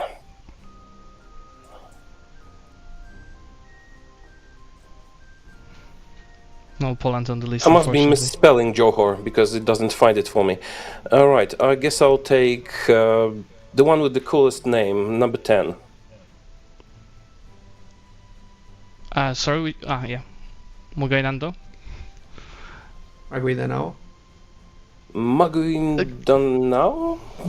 Yeah, I guess that's the name. Muga something. So here are the quests. You know the rules since Montu won the coin toss. Torior can start with the challenges, and there's a big ask from the production. Please don't take more than 10 seconds per the challenge pick, so we don't spend here eternity. Torior, what's your first choice? Let's take Ryukyu 7 because it's cool. Oh. Move your capital to Ryukyu. Thanks. Montu? I'm going to take... Oh, goodness. Have 5 merchants. So that's challenge number 10. Have 5 merchants. Thank you. Torior? Number 4, 3 allies. 3 allies with 100 trust. 100 trust is not that easy. Montu, what was your Take second number 1. Convert religion. And the 100% religious unity. Thank you. Torior? How about the national disaster, number 2? National disaster, fire and end it. Thank you. I'll Montu? take number 8. Culture conversion. Let's go full imperialism in this region of the world. You know it very well from Stellaris, I assume. Yeah. Torior? Yeah. This is going to be very difficult to pull off, isn't it? Oh, whatever. I'll go for broke. Give me number 9. If I can pull that off, I'll consider it a win. I just want to check how big the Indian subcontinent is briefly. So just to confirm, that includes Bengal, Deccan, Coromandel, and Western India. That's that coastline there, is it? Let me see. So region, yes, that will be this one. It might be just one or two provinces difference, but you have this map out in game. Yes, yeah, no, exactly. So it's those. The coastline of those are so what, 20-something provinces. Okay. I guess I'll take the highest trade power then. So we've got challenge number 5. Torior, I'll take number 3 then. Probably won't work, capture but I'll try. championships. Oh, it's a hard Thank you. choice, but I think I'll take 6. Perfect. That was much faster than Corwin and Cleo. Now we have the challenge from Steel Series revealed. Maybe it will be easier than conquering whole of Japan or the coastline of the Indian subcontinent. Vassalize Oh Karakoil. my god. Really? No, wait a second. It should be different. It should be different, right? Yeah, it will be revealed. Yeah. Be the leading producer in both spices and incense. So that is pretty doable. And as a reminder, both of you can get it, and it's 2 points for getting that challenge done. So you might strategize here, like I can't do this challenge, but I'll focus on the spices and incense. Spicy. All right, guys, choose your nations in game and start it up. And Ludi will be pinging you on Discord to start the timer. Good luck. So we've got 2 challenges that require a lot of conquests. Which one is your favorite, Ludi? The conquering whole Japan or conquering the whole Indian subcontinent, the coastline of the Indian subcontinent? I'd say that the Japan one is a lot easier in my opinion. Because the Indian subcontinent, not only do you have to fight actually big countries, but you also will have to fight their alliance sets. And their alliance sets are likely going to be pretty massive, right? A lot of the times they're going to be allying each other, right? Like, of course, some of these are going to be easy. Like, Orissa is like, 3-4 development most of their provinces, with a couple of exceptions. Gujarat's pretty low dev and stuff. But Bengal's really high dev by comparison to the rest. We also have parts of Vijayanagar that's really high dev as well, the areas next to the Bahmanis. So it's not going to be easy. It's really not going to be easy. Yeah. Honestly, Japan, on the other hand, the daimyo system, the way that it works, like as long as you sneak your way into the Japanese islands, that's the hard part. After you've done that, the rest is just easy peasy. Yeah. Yeah, so here are the challenges. We can see them while loading into the game. I feel like they are much harder than what we had in the first. I was gonna say match. this is like 10 times harder than the first session. How come? What brings? But the Steel Series is giving us a easier challenge this time. So we might end up with 4 points each again. Yeah, we might end up with no points each. No, I think it's not gonna be that. I think we should stop the timer since the game did not start yet. Ghibli is just showing the challenges with the players, and they will be starting soon. So the thing is, I like how the objectives on both sides have aligned pretty well. So on the one side we have Toriur's Ryukyu and Conquest of All Japan obviously coming hand in hand, right? Yeah. And also 7 ships and naval battle, again coming hand in hand because you're going to be fighting navally to get into the Japan and around the area anyway. National disaster is not too hard. You can trigger a few of them actually. But then on the other side, having 15 provinces to culture convert is doable because you're going to have the whole coastline of India, right? Yeah. And having 5 merchants is just trade companies. Trade companies. Yeah. But he starts with 3. We are looking at the turn 8 starts with 3 merchants. So it's not that bad. What trade companies you're gonna go for though? Because you need to have 50% of the trade, though, right? So looked at 1, 2, 3, 4, 5, 6 trade centers in Bengal are in the coastline. So that should be more than enough. And actually, you're right about that. Also, Coromandel, most of it's actually by the coastline. And same with Gujarat. Gujarat. I just noticed. Yeah. So that's actually doable. You're right. Yeah, it's doable. As long as you conquer the coastline, it's basically comes alongside it. Yeah. Okay. Let's switch to first player, which is Montu, and see what he's figuring out. It looks like he's checking the estate setup for now. He has no idea what's going on there. That's what I said. That's a big question mark for me because they are, why we know that for especially for Corbett and a bit for Clio as well. Oh my god, that's painful to watch. EU4 is the main game, right, that they're doing, or one of the main games in case of Clio. But for both Montu and Torior, EU4 is just a side game compared to the main game, which is Stellaris for Montu and Hearts of Iron for Torior. Yeah. I have no idea why he recruited those extra units to destroy his economy right now. Maybe. What do you think is the plan there? I mean, it's a free company which costs less than normal troops, so it's not that big of a cost. But yeah, without 1% loans, it's gonna hurt his economy for sure. I mean, it's not gonna make any difference the 1% loans because he's got 6 ducat loans, right?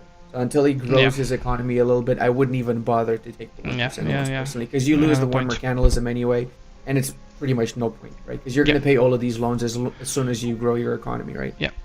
But he's doing the right play though. He's attacking Tidor, which is of course right next to you, so you might as well attack him. You also start doing your missions when you attack Tidor. Is your mission tree that you have for both nations, which is the same mission tree, allows you to colonize all of the Spice Islands without having exploration ideas and so on, without having any actual colonists. Yeah. By first off taking out your neighbor. So. Yeah. And what religion do you think he's gonna switch to? Because turn 8 starts animist. So I would say there are pretty much 2 choices. It's either Hindu, which is closer. I can go to my point of view. It's either Sunni or Hindu. And both are rather easy because after first bigger war of moral conquest, you can just switch. Yeah, obviously, I'd say that he should go Hindu because he has to conquer the entire coastline of India, right? On the other hand, Sunni has Dhimmi, so the religious unity will be much easier to achieve. Right. That's actually a good point. You're right. Yes, I'm wondering what he would plan to do. For now, looks like there's a pause. He's starting to figure something out. Wondering why he chose the objectives he chose, though, considering he's so far from India. Like, just getting to India in the first place is going to be a challenge. He had to choose it. That was the last challenge, right? It's not like, oh, I want to conquer India. It was like the leftover. Yeah, true. So I guess he could just leave aside that objective, and he could do the other 4 objectives without having to conquer India. Because convert religion is extremely easy, let's face it. Especially since you're 2 provinces over there. Have highest trade power in 5 trade nodes means you would have to go for what nodes? You would have to go for Malacca, Molucca, and what else? Australia, Siam. Philippines, Siam. Yeah, I mean, Australia is easy to get in. He doesn't see Australia though, so probably Burma would you be would go easier. exploration first, right? Because it's easier to just become the highest node in Australia by bullying the natives and so on. Yeah, that would work. Culture and convert is harder than it seems because you can only convert culture of province that has your religion. So he first has to switch religion and then start culture and converting. And he has to wait for separatism as well to lower, so which is 30 years. It's 30 years, right? I suddenly feel like that challenge might be hard, very hard, especially on Speed 4, right? Because it's not that easy to play that much of time. I don't know, challenging to say the least. This I think this really shows that, you know, it gets more difficult as you progress in the season, right? Yeah. Let's switch to your point of view now and show the challenges. So what's happening here? We have Maguindanao with no estates and with a declaration of war from the get-go against Butuan. I'm guessing he's just trying to grow a little bit, get a Philippines.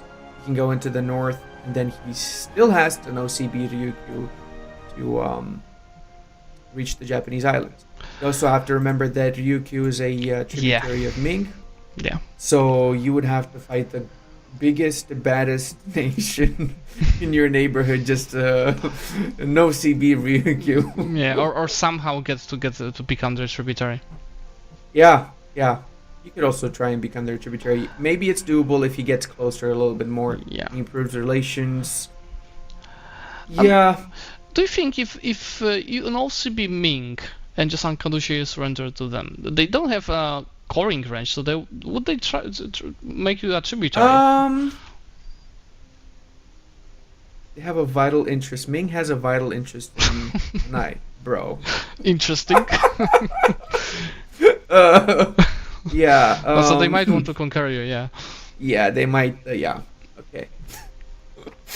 These challenges are much harder than the first match because These are disaster really is hard. disaster is not an easy one, right? You have to cause the disaster, so it takes time for it to happen. Then you have to You go could for do the with the disaster and end estates, it. right?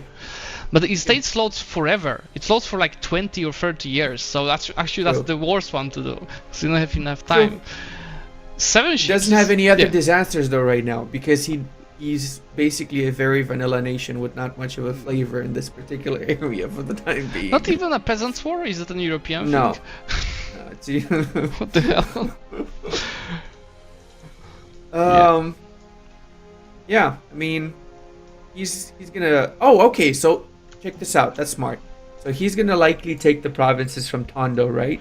Mhm. Because Tondo's allied to Butuan, and he can use the provinces from Tondo to maybe become a tributary of Ming. Hmm. Doesn't. Yeah. If they do not want your provinces. Yeah. Which let's see what happens after he annexes. We'll figure it out. We'll check the Diplo feedback screen after. Right now, Tondo is a tributary. They start as a tributary of Ming. So it's a good way he bypassed because he didn't have to fight Ming by attacking Tondo, right? Mhm. He still has Pangisan, which is a tributary as well of Ming. Yeah, the biggest step will be to somehow get into Ryukyu. Once you get into Yes, Ryukyu yeah. and you do it early, you have to do it early. You might have time Exactly, to conquer whole of Japan. But conquering whole of Japan in 1 hour is hard even starting as a daimyo. We had it, I believe, I in know. Masters Universalis, Habibi and Venomite. So one of the subscribers, yep. you can subscribe right now, one of the subscribers, they both failed to do it like owning the whole Japan. They had some subjects, but they did not conquer whole Japan as a daimyo. And imagine doing that as a Mugaidando. And look what we have already in Japan. Gigasugi. Yeah. If we switch it to my point of view, you'll see that I don't know what happened because he sieged down Tidor, but did not take any provinces. What's their? Let's see. What's the truce length? Oh, it lagged.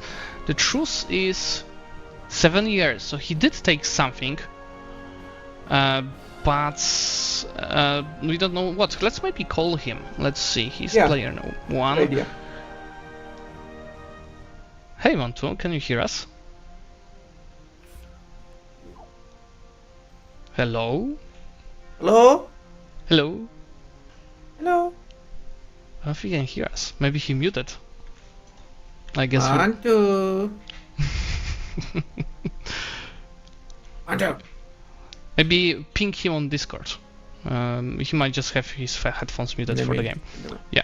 I really just... What happened? Why he did piece this out? Well, at least he's making money. He has 4 ducats, so is it possible that he's taking his trade? Yeah, he's... no, he's not taking the trade. Because Tidor is transferring the trade power to Bon, not to him. That is strange. Yeah, I don't know what happened here. I mean, the I really logical want to thing hear would from be you. to annex them, right? Because Yeah. you want to do your mission tree and start expanding and not have to do it. Yeah. So no CB, because you can get one of the islands, and you can Yeah. just use that to attack Bone and so on. You could take the island of Buru, which gives you connection to Buton, to Makassar, to Bone, to Luwu. So you don't need to know CB, right? And you can Yeah. start expanding. Yeah. Looks like he took money in war reparations, and that would be 7 years of truce. So that's that calculates. But I'm wondering why. Because to get some of the challenges, let me put the quest board again. To get most of these challenges, they have to expand. Pretty much all of them. Is there any All of challenge you them. can do without expanding? No. Maybe No. you go trade ideas, we can do the trade challenge, right? But everything else, Yeah. no. I mean, you're not gonna get highest trade power in 5 nodes from trade power. Yeah. I'll go straight to Torior's point of view now, and I mute Montu. So, I have a fun fact about Torior, because you know that Flora is 5 times Master of Universe size, right? Okay. Yeah. But the first 2 seasons of Masters Universalis were before Speed 5. They were like old days of EU4, like 2018, 2019. I think Kant Crystal was organizing that.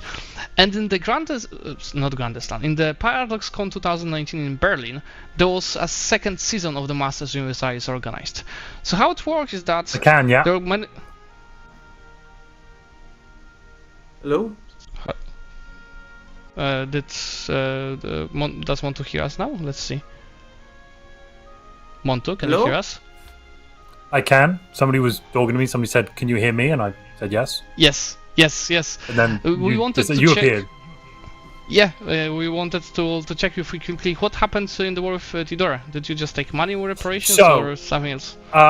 So I took war reparations and as much debt as I could from them. I lost the naval engagement and I couldn't get back with my army, so I was stuck between a rock and a hard place, unfortunately. And basically, I didn't want them to siege down my capital and lose the war, so I decided to peace out quickly. And we're going to have War 2 Electric Boogaloo soon. I'm gonna check your quest board because pretty much all of your quests require lots of conquest. So, what are your plans for this? Oh, my plans are conquest, but we just didn't quite get it off the right way around the first time. We're going to try again. This time with some allied neighbors around the corner. You can hit Bone right in the face. Got it. Ludi, do you have any questions to Monto? Montu. Yeah. What's your first island that you're going to colonize after you take out Tidor? Turnat, sorry. Tidor, I mean. After I take Turnat, that's a very good question.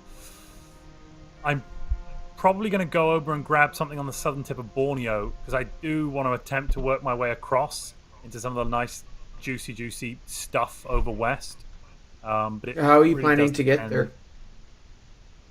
Well, I'm trying to make friends at the moment with Luwu, even, who should be able to grant me later on some what's it called again?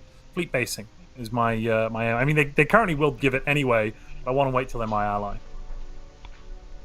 But I mean, like, what kind of a Casus Belli are you going to use when you attack in Borneo?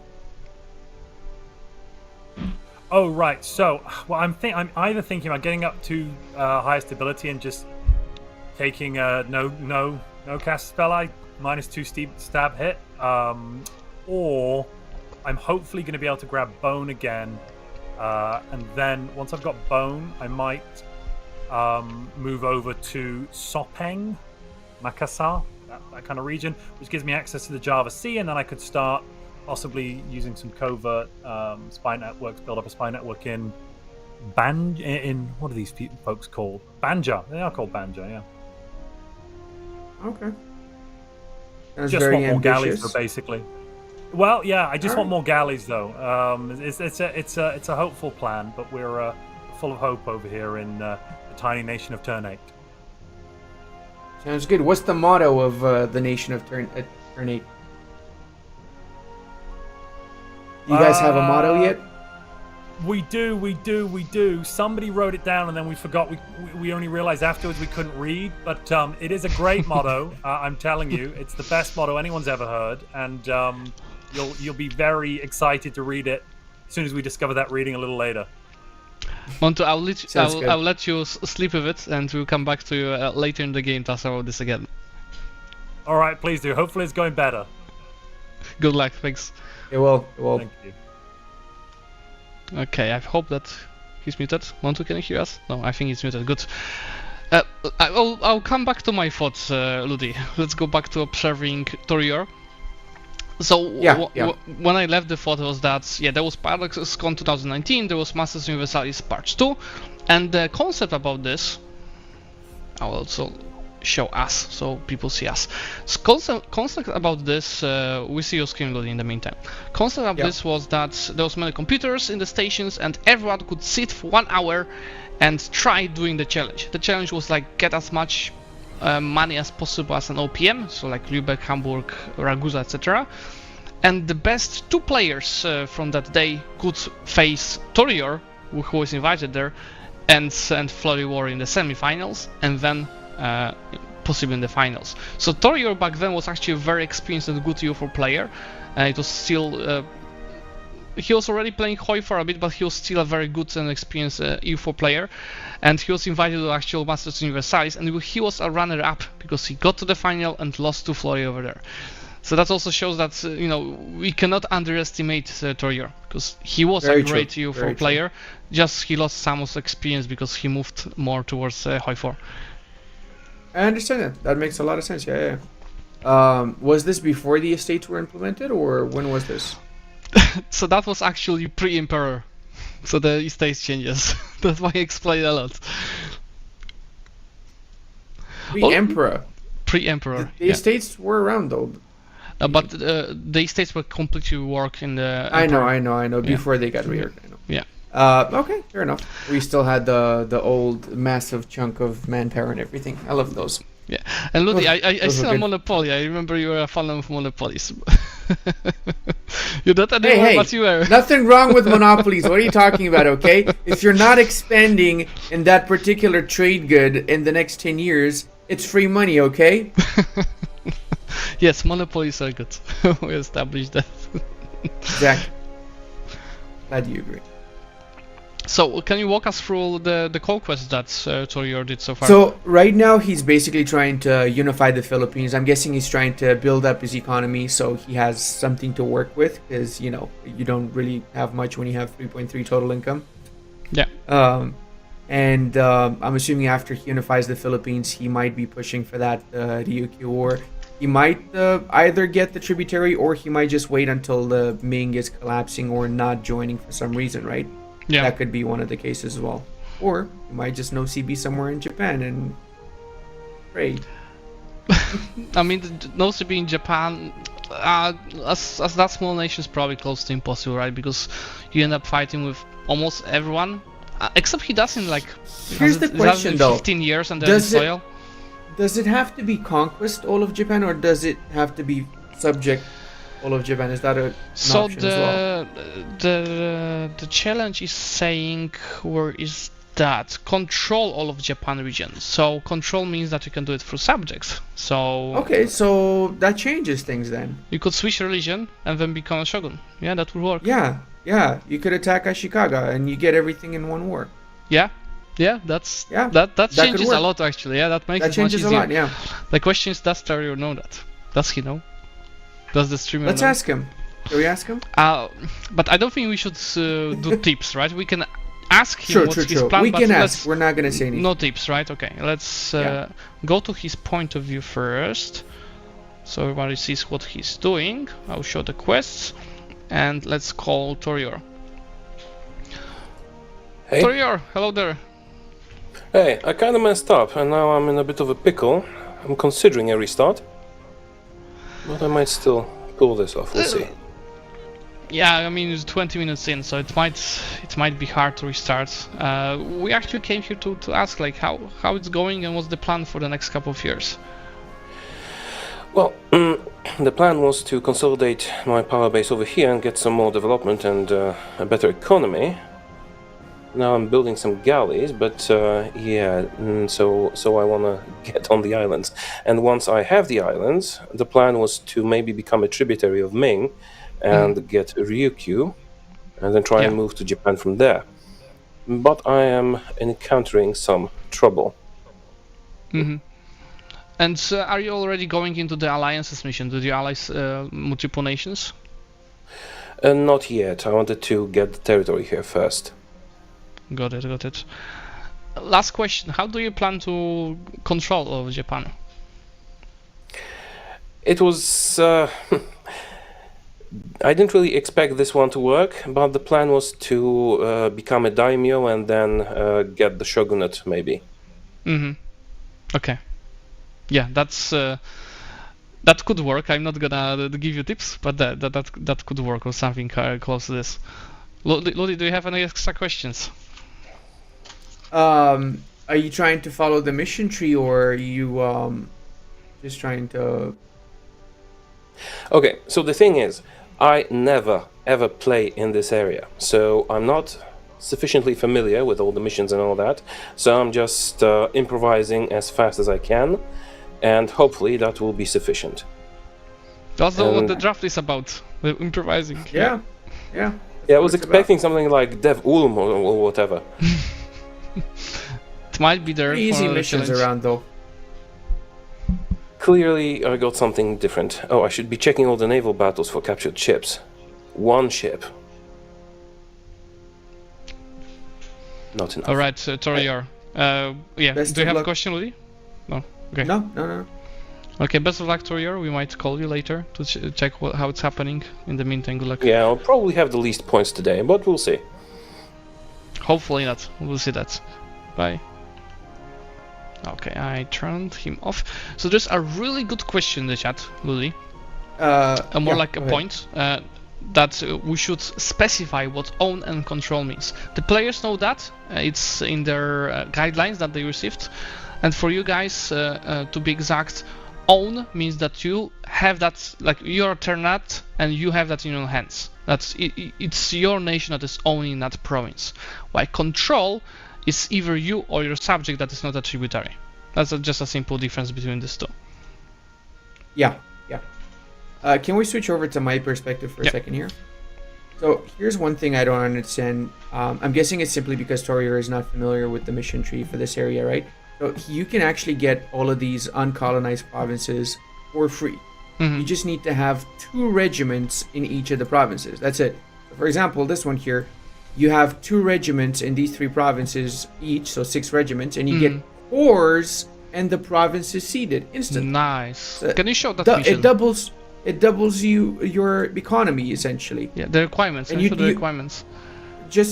He has the requirements. He just has to have 2 regiments in each of the provinces. That's it. And it seems that you have to And wipe out the kill, natives. Yeah. So just some investment of meal points for That's free it. development. Yeah. And you can do the same for the whole of the Philippines. It's so easy to blob out, and it maxes out your economy. Definitely a smart way to. Yeah, I mean it's just some meal points, so it's definitely worth it. What's the Yeah. quantity of natives in each of these provinces? It's like 5,000 or like 1,000. 7,000, Oh, 5,000, yeah. Okay. 7,000. You can wipe them out in one stack wipe if you have 14,000 units, I think. Yeah, so maybe that's up for a bit later, because now I it guess would so. burn most of his manpower and also all of his meal points. But because how many meal points it would be? Like 70. If you kill 7,000 of natives, that's a lot. Yeah, for sure. He also needs to get some more ships so he can get his naval doctrine. Then he can get the doctrine that allows him to capture more ships, right? Yeah. So that 33% extra capture ship is going to help out with the objective. It's going to make it a lot easier to get 7 ships in one battle.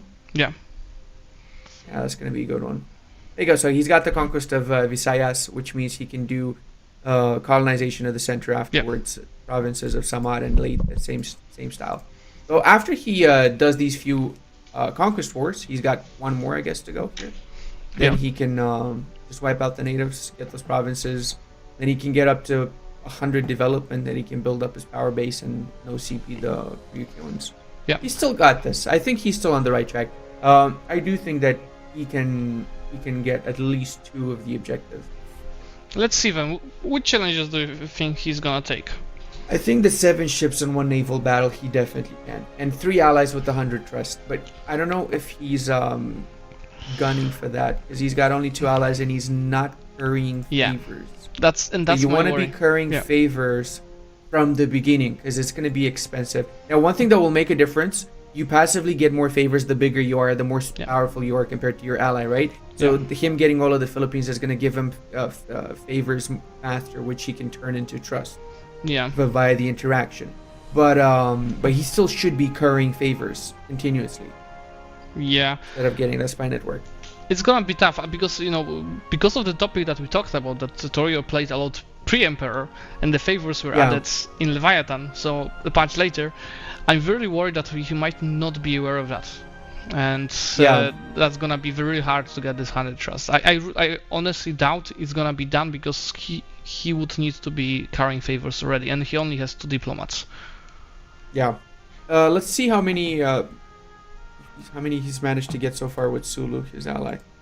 He's got 15 favors, so monthly he's getting 0.24. That's the default right now because of the relative strength. Without currying favors, it's going to take you a very long time. So it's 10 favors for 5 trust once you do the raid. Yeah, that's correct. So he would get, how much is that? 50 trust, you need 100 favors, right? Yeah. Yeah. I think he can do UQ. Unless unless Ming really starts to hate him, that's gonna be hard. And capture ships, that's probably also doable. But Ming is in debt. Look at that. Ming already has 1,680 ducats in debt. Nice. I mean, yeah, that's RNG also, right? How Ming does, because if Ming plots, then it's easy. For example, last season. Because I think there were like 3 weeks where I took a challenge that was like have the most sails in the world, and none of this in none of these runs Ming loaded, so I had to compete with Ming in each of them. So it's all RNG, unfortunately, but yeah. So and the ships could be done in the war in Japan, right? Because there's just so many ships there, but he has to be well prepared to not let his fleet die. He needs a pretty sizable fleet for that. I'd say at least 30 galleys. Yeah. Before he pushes in. He's gonna have to fight a lot of daimyos, right? Depending on what the current situation is when he declares the war and who he declares the war on, right? Yeah. Is he can say not get some of them in the war if they're fighting each other, right? Yeah. And I also think that what's happening in Japan and on your screen is a good thing for Torior, because it's multiple nations uniting. So Yosugi is big. I see Hosokawa is expanding a lot. So the less nations in Japan, the better, because they're potentially also disloyal to the shogun. So they're not gonna move their ass in the war. Is anyone disloyal at this point? Probably not yet. I think Uesugi is 81%. Uesugi, I'm guessing Hosokawa as well. Yes, 89 Hosokawa. So Yamana maybe 50% Yamana. Yeah. Okay. So yeah, 3 of them at least disloyal already. So that's good. Yeah. It's actually really good for him. So I would say 3 challenges is doable with good RNG, right? So the Japan one, the Yuki one, and the naval one. Yeah. But it's already 30 it's minutes doable, in, right? It's 30 minutes in already, and he's not there yet. Moving to my point of view, and this is really worrisome that it's 30 minutes in and Montu still did not expand by a single province. He just declared his second war on Tidore with his army. Okay, just waiting next buy. So I think it's way too slow, because if you go back to his quest board, you'll see we just talked about this. It's all about expansion. So with that slow, I'm really worried. Did he take? He took Tech 4, so he's going for the Tech 5 and ideas, but it's not there yet. I mean, he could get the 5 merchants if he pushes for trade ideas, I guess. Yeah, that would work. He could get the 5 merchants. He could get 1 point from that. Convert from starting religion, he can get also. He just needs to get 1 province from Indo or Sunni, which is so many of them close by. So so he can do those 2. These 2 are like pretty much guaranteed to be done, unless he misplays very hard. High trade power, I really doubt, because I had this challenge as Majapahit in the last season, and as Majapahit it wasn't easy, and not to say Asternet. So I would say it's gonna be very hard. And Indian subcontinent, we can see already it's undoable with this time frame that he has left. I'm really interested how it looks on the production leaders of spices and incense.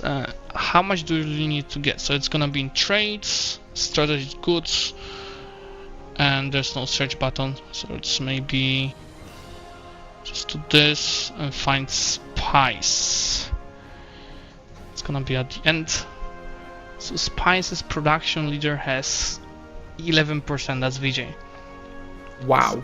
No, that's not gonna be easy. But I mean, there's so much spice in this region. If you go to the trade goods map mode, spice everywhere, right? I mean, VJ does not have that much compared to what we have here, but you have to start conquering to get there. Probably just taking Borneo could be enough. I think Sulawesi even, if he only takes Sulawesi. That's enough. Because almost everything in Sulawesi is spice. Almost all of it, Yeah. with one exception, which is what is that? Slaves? And we've got iron as well. Iron. And there's a trade company which is increasing trade goods produced here. I mean, or the trade league, more like trade league that is increasing that. Yeah. So that would also help him to get the production. How about incense? Incense, I think it might be even harder. Let's just there it goes. I don't think he's got that much incense close by to him. 17%. Most of the incense is pretty. Yeah, that's not competitive. Yeah, let's I see. mean, Diviet is not too far. He wants to, but Yeah, but look, in Indonesia there's pretty Yeah. much no incense.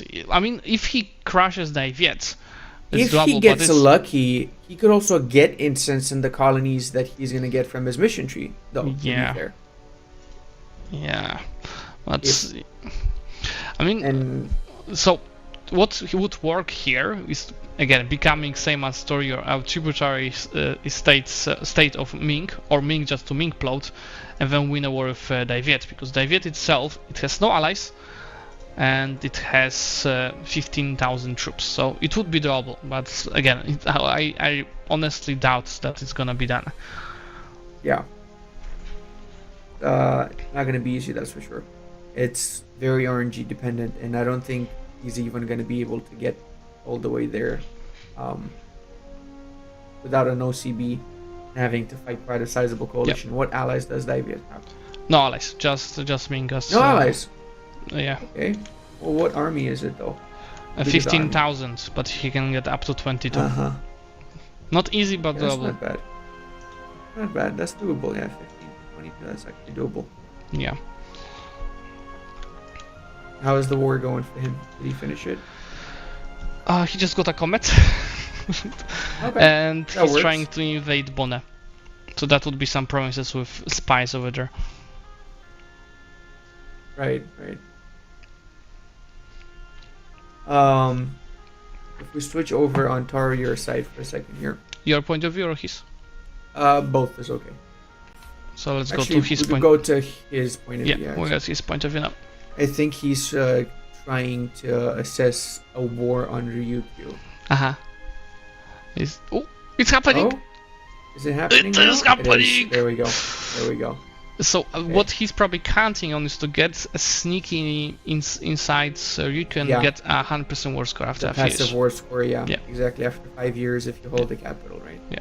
Was it 5 years? How long was it? It was 5, but I think they decreased it to 3. They might have decreased it, right? Yeah. What a perfect timing! See, he Oh, landed. that was really good. Then, yeah. did you see that? I think it was Ming that has a flagship already Yeah. built. Yeah. Oh, he's trying to give away He's something. trying to become a tributary, I guess, or they're not gonna accept war reparations only because they have Yeah. the minus 1,000 debuff from not just gold. Yeah. It looks like the suggest button didn't work, so he couldn't just suggest a No. peace deal.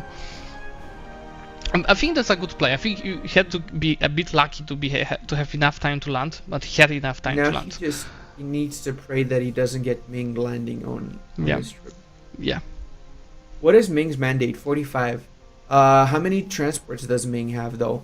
Because if Ming, let's check. Let's go to your If point of Ming, view. yeah, if Ming doesn't have, let me actually swap on over to Ming. So if Ming doesn't have enough transports, then he's safe. They got 1 and they have 20 20. transports. But they're protecting trade. They're protecting Oh no, trade, yeah. no, they're not. They're No, moving. they're not. They're doing they're, something. They're protecting against pirates? No, I think they're No, protecting they're going for pirates. this 15k. Yeah, that's bad. That's bad. That's really bad.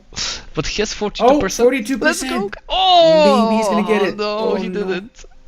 But I But think he still Ming has is time. actually landing their troops in his capital, which is awesome. Yeah, yeah. Well, I think, well, yeah, it's not good, right? Because he has to re-siege it if he wants 100% war score. Ming Cox, yeah. By the way, I have a tip for you, Ludi. If you want to switch Yeah. between countries on observe mode quickly, you can just hold Control and then click on a country. You Oh, just I have never to knew click that. Thank the you. button there, yeah. I've been observing so many MP games, I've learned that. The worst part is that Ming is occupying this lands for Yuki, not for itself. Because if Ming was occupying this Yeah, I lands for know. themselves, Torio could still get 100% of Yuki. Exactly, yeah. Yeah, unfortunately, they're passing over control to Ryukyu. He could try and build some units because he's got control of the northern provinces and Yeah. try and go back and capture that. At least get some mercenaries, maybe. Yeah, well, the best way out would be to just piece out Ming separately for something. But the question is if Unconditionally Ming surrender to Ming. Just unconditionally surrender to Ming. can Ming, you? if- Yeah, you can do a separate. Yeah, He piece. could, yeah. If he does, Ming is gonna make him release nations, but he's still gonna be Yeah. in the war with Ryukyu, so that's what matters. Yeah, He should just unconditionally surrender to Ming now, I think. yeah, that would work. Can you try Even though he on your loses the point of view? provinces, you know? Yeah, on the rebels resieging the provinces. Yeah, not good at all. There's a quick question about the rules in the chat. So, this is the second season of the draft, where players do not know the nations or challenges that will play beforehand, so it's a bit different than the previous season. And when we meet with them, they see the 10 nations out of which they can ban 4 and pick one of them. See, one of them picked Ternat, the other one picked Mugaindanao, how it is pronounced. And then they have challenges to choose from. Each of them choose 5 challenges. As you see, each of them have 5 challenges, and now they have 1 hour to complete them. You get 1 point for completing a challenge, you don't lose a point for not completing a challenge, so there are no negatives here. I hope that it helps explaining it. I think that plays it pretty well. He just went bankrupt. And Ooh. he's got a civil war going, so Oh, that's a good thing. That's good. That's good. That's a point. He could get one of the objectives, Yeah. one of the points, yeah. Yeah, but the civil war is gonna be terrible. Why bankrupt to go through? Yeah. I would prefer the peasant war personally. So guys, a quick reminder as well why we are here. What we're looking at the little disaster in Mugadando. You can also subscribe if you're watching on Twitch, or if you're watching on YouTube, you can become a member. There are a lot of perks that are coming with that, obviously from extra emojis that we're having, access to hidden Discord channels where we discuss how to feedback from you. We take this feedback to improve the challenges, improve the formats in the future, and trust me, there's a lot of discussions going on there usually, and we do listen about that feedback. And you can even become one of the players, for example, Masters Universalis Season 6, and go and beat Floriwari, which is probably doable for some of you, because that's also my thoughts, Ludi, you know. The best players are usually not creators. Oh, yeah, that's the for thing sure. that you That's play for where sure. or I play where that does not mean that we're the Yeah. best. And that's Yeah. why I'm happy that Lambda is recording some videos, because he's one of the best players, and we see him in the third match.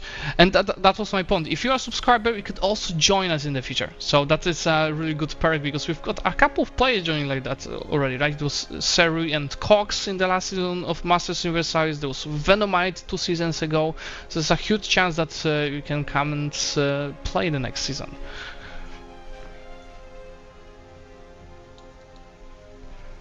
There's a question, Ludi, that I think that's for you, from Benshi. How come that Ludi and Zlevik are the commentators? Answer me this question, Ludi. Because we're the best commentators available, and we know how to commentate, and we are of the entertainer. You be quiet now. Whoever asked that. And you have one Mind your more own business. and we have asking 1K these more questions. subscribers than Leif and Red Hole combined. There you go. Let's go back to Montu and see what's happening on his part. Let me go to my point of view. You see, he conquered Tidor. He did conquer the 2 provinces from Bone, and he already Hey, went we after got Makassar. progress. Yeah, so Beautiful, beautiful. he's expanding fast, and he got into war with Banjar as well. So that's might be a good So he knows foothold CB here. to get there. Okay, so he knows CB to get there. He didn't use the. I'm guessing because he lost. No, he stability. attacked Makassar. He lost stability to a comet, so that was definitely that's a conquest. Oh, see, yeah. okay. Yeah, so that was Okay, that's- nicely planned. So I think with these provinces and some conquests in Borneo, he has a chance for the spices. Let's see what's his percentage of production right now. So we've got spices. He right now has 2.6%. So we are slowly getting there. I mean, he takes another 2 provinces here, another 2 here. That might make it 5% already, and a bit of more of conquest in Borneo. But he still needs incense if he wants to get the special quest, which is from the Steel series. You see, guys, in the bottom of the screen. This challenge is extra. Each player can do that, and it's extra 2 points. It's like 2 changes worth. And I think this challenge is a lot easier than the previous one. To vassalize Karakoyunlu as Marehan or as a Juran. Yeah, surely it is. Definitely easier. So they have a balance, you know. Yin and yang, since we're in Asia, I guess you could say. If we switch over to Torier for a second. Yeah, let's go to It's your point of view. a little bit of a battle here. We have 16 war exhaustion. We have a looming disaster. We have separatists about to break away the country into small pieces, and all about who's gonna crack first. Is it gonna be Maguindanao or is it gonna be Ryukyu? Yeah, it looks like a ruined campaign. Where's my hat? Yeah. Let me help. We need a hammer here. Yeah, it's a bit ruined, but yeah, he had to take a risk, right? Because it was potentially 2 challenges if it worked. He managed to piece out Ming though. He managed to piece out Ming. Okay. He did that. So by giving Ming what they wanted, he's just against Ryukyu. So it's just really a matter of luck, really. I guess who's gonna crack first. Yeah. How would you save this if it was one of your ruined campaigns? Save. So my approach towards campaigns is like this. So it's just 20 years in. Just restart. It's not worth saving. You lose more time to get this country back to normal versus just restarting. Yep.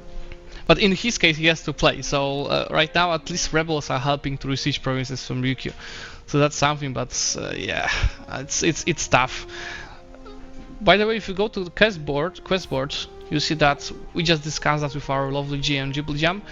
That the extra challenge from Steel Series is a bit changed to make it easier, based on our feedback right now, and the players already know that the extra challenge requires spices or incense, not both, so it's a bit easier. Yeah, that's easier, a lot easier. Yeah. And there's a good question from the chat if restarts are allowed. They are, but it resets your score. So you have to really think, okay, I've lost 40 minutes doing that. Is it worth to restart? Or should I keep playing? What do you do in Let's analyze that. Yeah. Let's analyze that, right? Would you restart as Torier right now, considering the situation? Move your capital to Ryukyu. I think it would be easy to do if you restart and just no CB Ryukyu from the start and give Ming what they want. What do you think? He wouldn't have enough ships to land there fast in day 1. It's a really tough question because you remember his conquest speed. After 30 minutes, I think he was finishing off Philippines, and he has only 16 minutes now left. It's tough. I think he can do at least disaster now, right? So then that would be one challenge. Yeah. I know that the he trade just needs goods to get in the 90 Philippines. legitimacy, right? Yeah. And no rebels. Can you go, on your point of view, can you go and show what production he has on incense and spices? Is it even possible to think about it?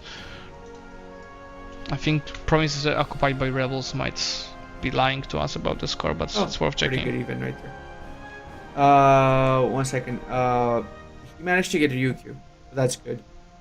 Yeah. He's got some rebels there. That's an issue, but he managed to get Ryukyu. So if he changes the capital, he can get the objective. That's good. Too. Yeah. So he's squaring this up. He's gonna get the admin points. I'm guessing he's focusing to get the admin points as well. Yeah. So it's potentially 2 points here, right? So Ryukyu and disaster. Yeah. Okay. Let's see. Let's see.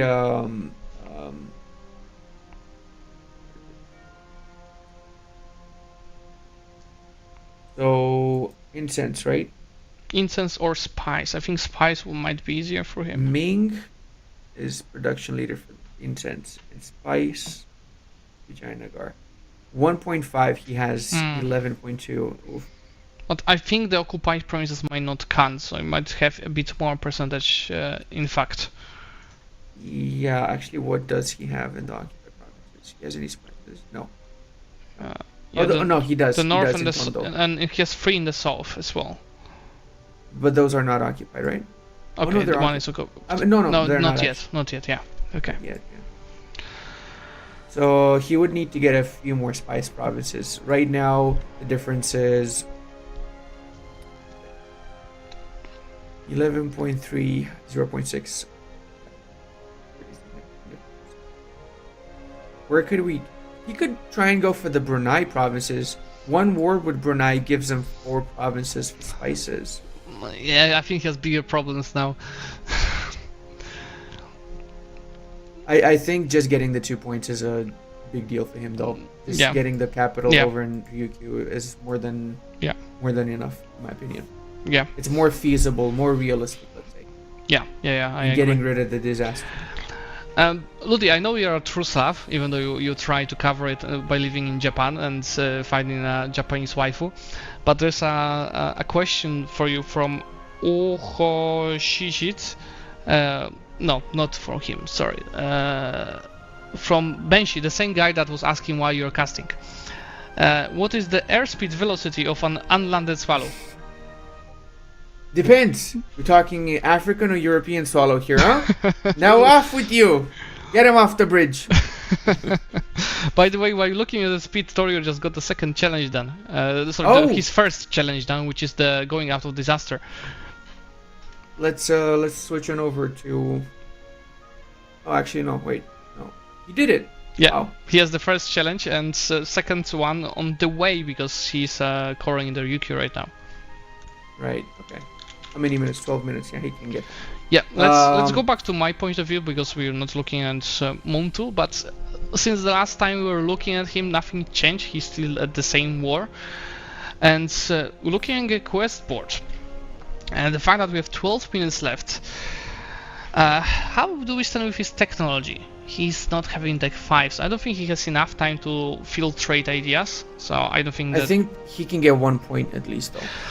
I think he has his best bet is to go for the production leader of Spice. And Really? and convert the religion as well. That's 3 points, right? Ah. Yeah. I think convert is doable for him. 'Cause Yeah. He's got more, after he conquers Makassar's provinces, he's got more Hindu than he... Oh, wait, no, those are animist, actually. Never mind. Yeah, but... Loisi's animist. So he would get need to go Hindu after from the Kutai war as well. next, yeah. Yeah. Yeah, that's really doable. And if anything, worse comes to worse, he can just abandon his old provinces and switch over to just the new ones that he conquered there. Yeah. So how can you show us if you switch on over back to your POV? Yeah. Can you show us how much he's missing out on spices? Nothing changed because he still did not piece out this war. That's gonna be still like 2.5% until he did. There's 6 production in this province. There's 3 production in this province. So actually, I think it's gonna be like 6-7% after this war. And it depends if he takes these two. It's also 8 and 6. So that's huge. But if you switch back to his point of view, he was considering only taking Banjar from them. But I think he should focus on the northern provinces, the Passer and Barito, which are spices. Yeah. That's 12 production development in those 4 provinces, because at the end of the day, it's just the production one that matters. So yeah, that's massive. 12 production development for spices. I think it might actually give him the edge right there. Yeah, it really might give him the edge. Hopefully, he goes for the spice provinces, for full annexation for Banjar as well. Looks like he's not planning to do that. Oh, he's piecing out. Is he aware? I believe Ghibli pinged them, right? But the question is, did he see? Should we talk to him to see if he... Maybe we should. He pieced out already, but we can still talk to him. Hello there, Montu. Meow. Meow. Is he muted again? I think he is. He's ghosting us for the second time, yeah. Well, he's about to piece out this war. Let's see what percent of spices he's gonna have.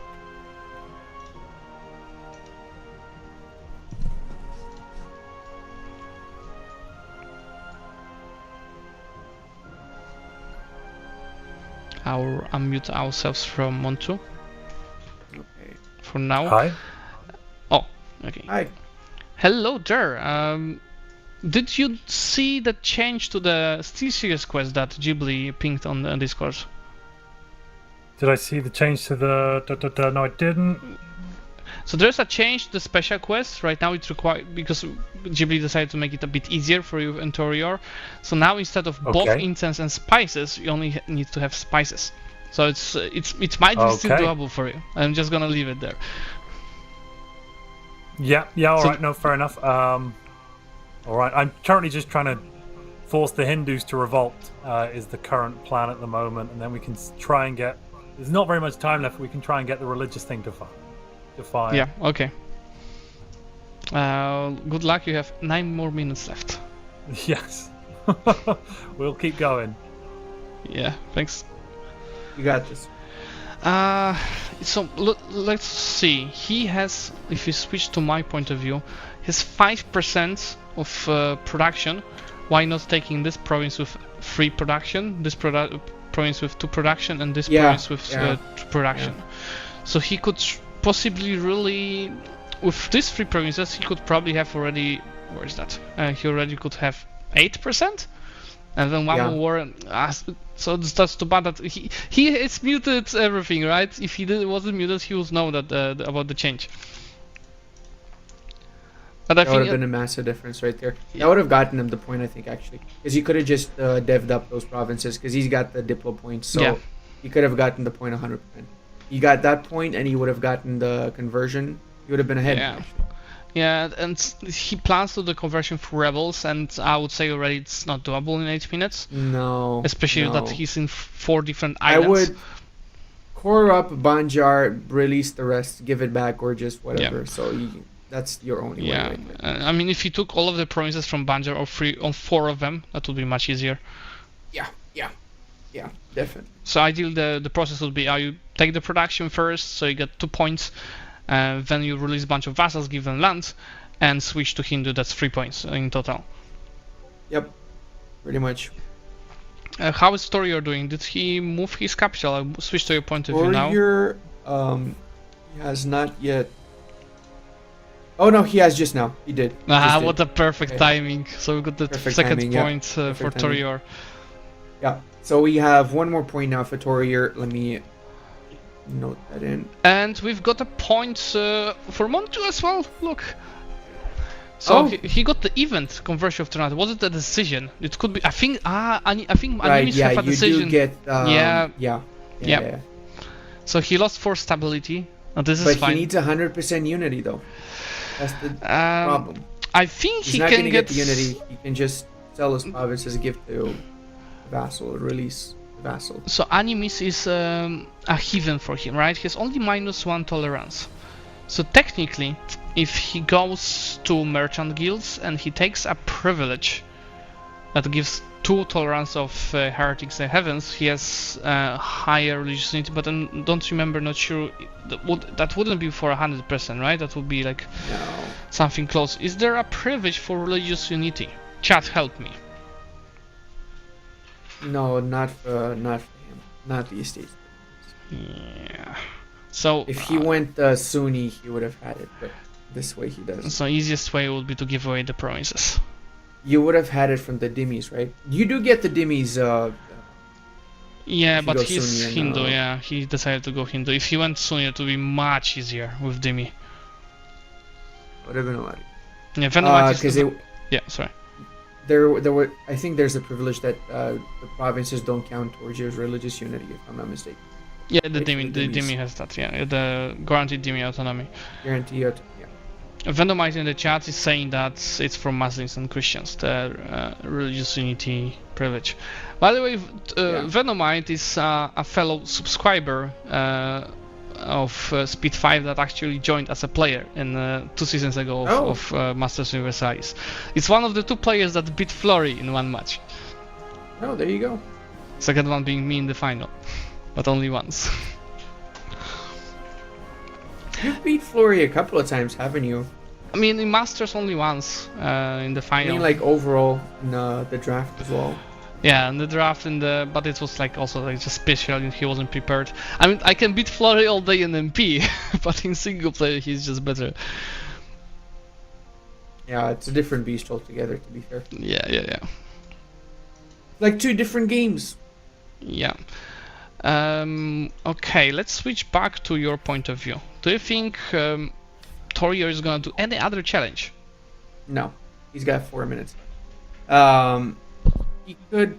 I mean, if he had more time, he could have. And no loans, he could have attacked Ashikaga, which has below 100% war score. No, never mind. They got another. They got 100. Nope. They could have fully annexed Ashikaga, got the daimyo, but it's not. Nope, that's it. I think he's gonna call it. If I'm not mistaken, judging by the pause. He's got all the points he's gonna be able to get. Yeah, and we have a question from Cox. If there is Brahmin's privilege that is giving religious unity, and I just checked. Unfortunately, They don't have the Brahmins, I think. Yeah, I mean they do have Brahmins, the but privilege, there's no unity here. Yeah. Yeah, he did There's take the another privilege. state that I has think it, if I'm not mistaken. he did take the privilege, but it's just increasing their unity to 56%. Yeah, it's not enough. Yeah. He just needs to release Bone and Turnat. And Makasa. Yeah, that's. I mean, he's not gonna do the extra challenge anymore, so that's his best thing to do.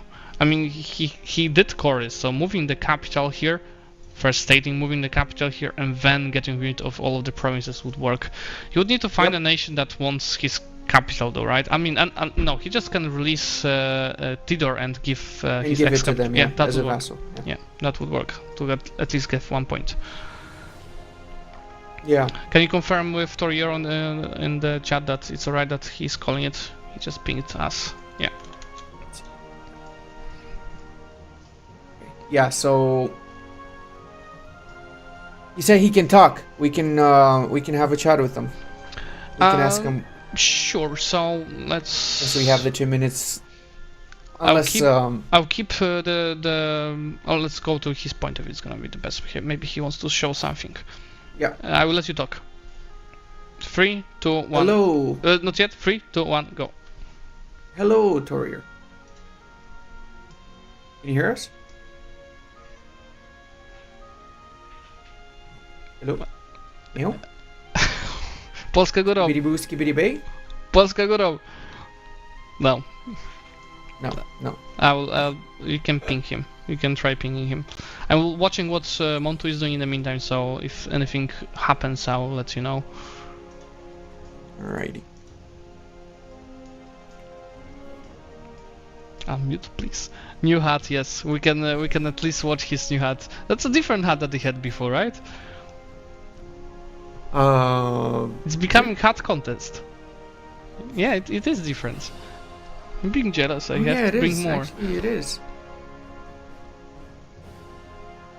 Yeah, but I'm the one that has the speed 5 hat, okay? I'm cooler than you. Okay, I'm gonna stop. Unclick the button to talk to him, and I'm gonna go to point of view of Montu to see what he's doing in this last minute and 15 seconds. We'll talk to Toriori in a minute again. Yeah, he is doing it last second. Come on. At least 1 point you can do it. Let's go to the quest board as well. Montu. Give him your province. Montu. You can do this. Lambert, you don't have any cool hats? We still have like 10 minutes or 15 minutes to prepare. You better find something. Ask your wife or something. You need to bring your hat. That's a must-have. He said in the chat that he doesn't have any. Oh. So he needs to get. He needs to get rid of 1 more province. He's trying to convert it. No, Cancel and it's give not it to enough Tidor. time. Oh no. No. He did move his capital, so it's just a matter of giving it. Yeah. Come on, 15 seconds. This is. Come on. Watch. No. no. 3, Yeah, 2, that's it, boys. 1. Look, he was about to do this. That's it. We are finished That's here. it. That was so close. Yeah, I think that if you go back to me and Ludi point of view, I think these changes were much harder than in the first match, and even A lot harder. Yeah. plus the nations were harder as well, right? That's made it. But I think at the same time, look, if you did like just 2 challenges, which was I think doable for both of them, and then an extra challenge, that's 4 points. That's the same as Corbett and Cleo had. I mean, it's the same as Cleo and 1 less than Corbett, so that would be still good. Yep. Let's ask our players what they think about what just happened. Hey guys, Torior, Hey. what's happened with Ming? I kind of messed up. I didn't think they would actually travel to my territory, but I managed to push out 2 objectives, which is something. And Ming actually helped me get the national disaster I needed for one of the objectives. Montu, how many did you get? I only got 2. I got 0. A big fat 0. He was that close to 1. He was unfortunately. that close to 1. Yeah, I was about what 20 Seconds months away. away from. Yeah, maybe. I mean, you could probably give it to Theater. That would work as well if you stopped converting it. And actually, Monty, you would be very close to the spices change as well if you just took everything in this last war. I would be very close. Would I? Yeah. At that point, Yeah. I was just focusing on the religious unity. I was just looking for Yeah. my 1 point. Yeah. Yeah. You would have gotten the point from that one. You could have, if you took the 2-3 more provinces for spice, or even 2 provinces with spice, and you just developed it because you had a lot of diplo points lying around. Yeah. That Yeah, was no, this that's close. correct. I mean, I fouled up that first war, and it set me back by about 25 minutes, unfortunately. And if I just won that first war and taken Tidor straight away, it would have been a different game, I think. But unfortunately, it didn't happen. I would have so just restarted in that's that the case. So for future runs, if it happens Oh, like we that, can do instead that, of just can't waiting we? for 15 years, yeah. Yeah, 'Cause you didn't have any points anyway, yeah, so yeah. The only rule is that you Yeah. lose all of the points that you have, but you didn't have any, so that would work. Mm. Hey guys, Oh, well, GG for That was yeah, very for you. difficult, actually. Yeah, Yeah, you it got was far pretty harder difficult. challenges. Yeah, I agree. Well, maybe next time I'll do better. I didn't really have a good plan.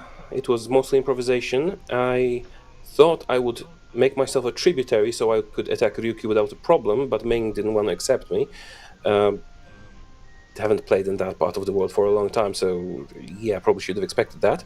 And the plan forward was to maybe get a foothold in Japan, become a daimyo, and then take over the shogunate, but that was apparently way too ambitious. I'm happy with my 2 points. Yeah, 2 points is good. I'm actually happy with my 0, to be honest. I think that was, all things considered, I probably should have restarted, you said, Ludi, but yeah, it's still, I was close You did enough. good, though. I'm still happy with that. You both did got good. the first experience because Corbett and Cleo already did it last season. That's why it was easier for them. But hopefully now with the new experience, you'll do even better next week. So see you over there.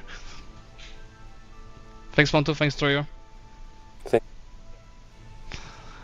Alright, that was it. In a couple of minutes, we'll have third match, which is Lambert versus Lambda. 2 elves fighting each other.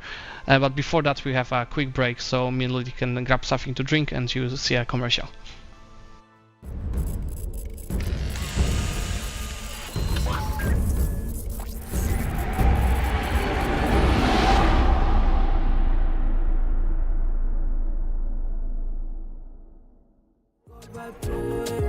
Here's a good vibe, drink, drink, drink, drink. Here's a good vibe, drink, drink, drink, drink. Here's a good vibe, drink, drink, drink, drink. Good vibe, drink, yeah.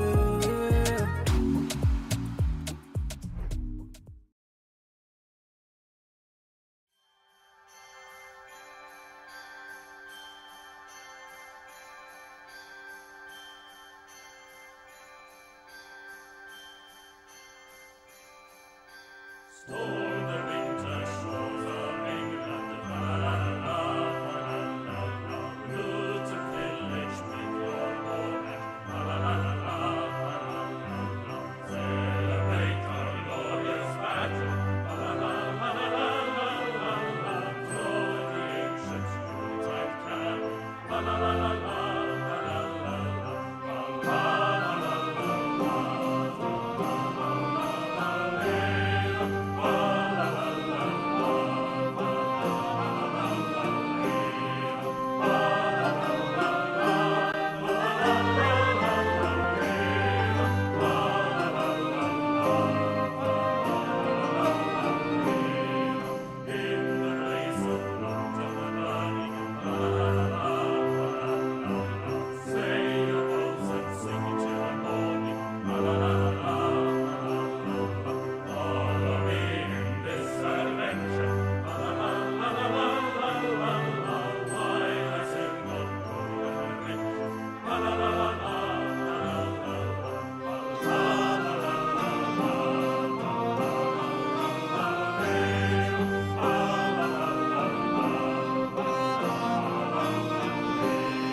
Are you ready, Ludi? Yes, This- I am minus 1 degree less than I was before. I'm just so curious, like how Lambda will do in actual Spitfire format, because we've seen so much from him in single player and all of this world conquest and world records, but this is gonna be a true challenge for him, right? Yeah, he's gonna be fine. Don't worry. He Yeah. knows what he's doing. Yeah, for sure. Let's quick reminder for anyone that just joined. I saw some people in the chat asking about that. This is the draft, a second season of a competition where we've got multiple players trying to complete challenges in EU4.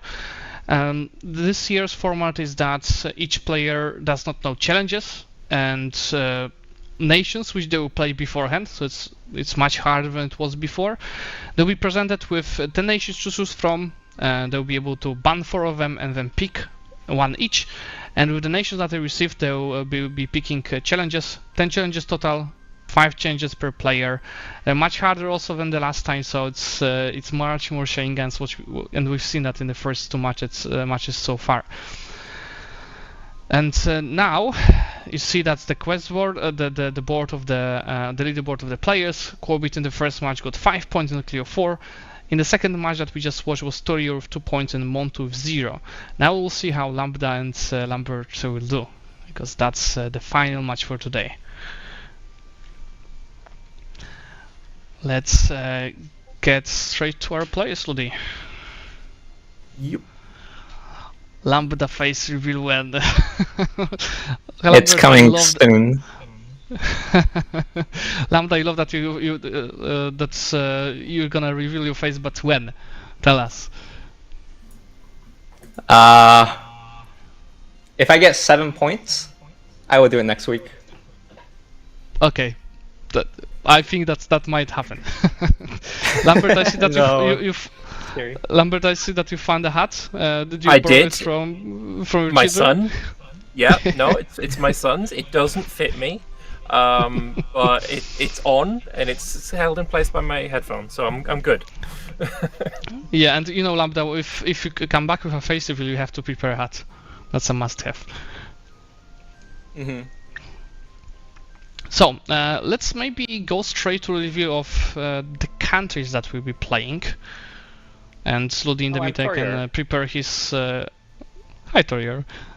Ludi in the meantime prepare his coin, which will decide which one of you will be banning first.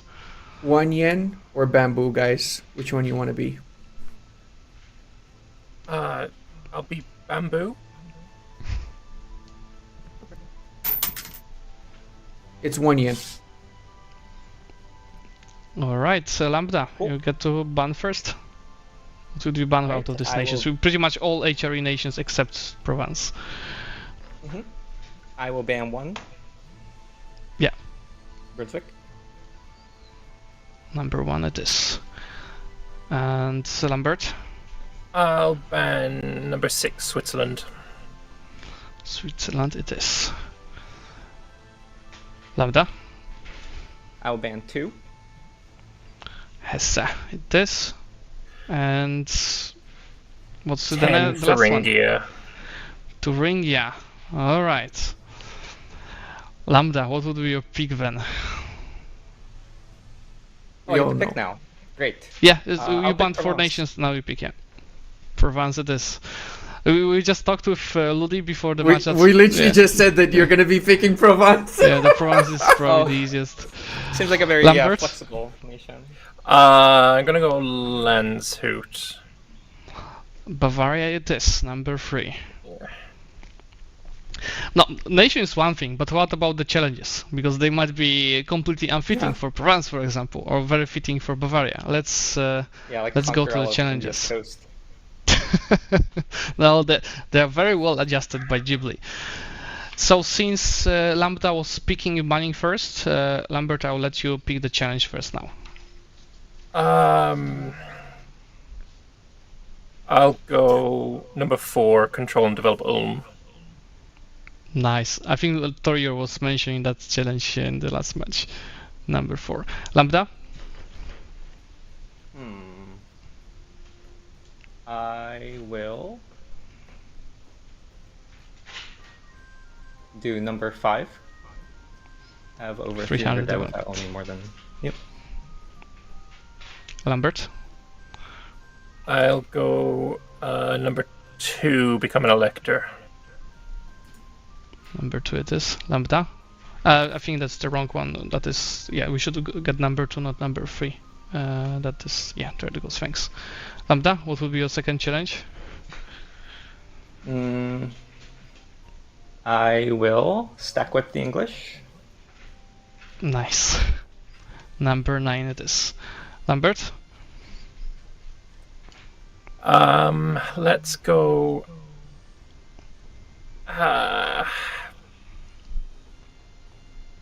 Leading producer of 2 trade goods, number 7.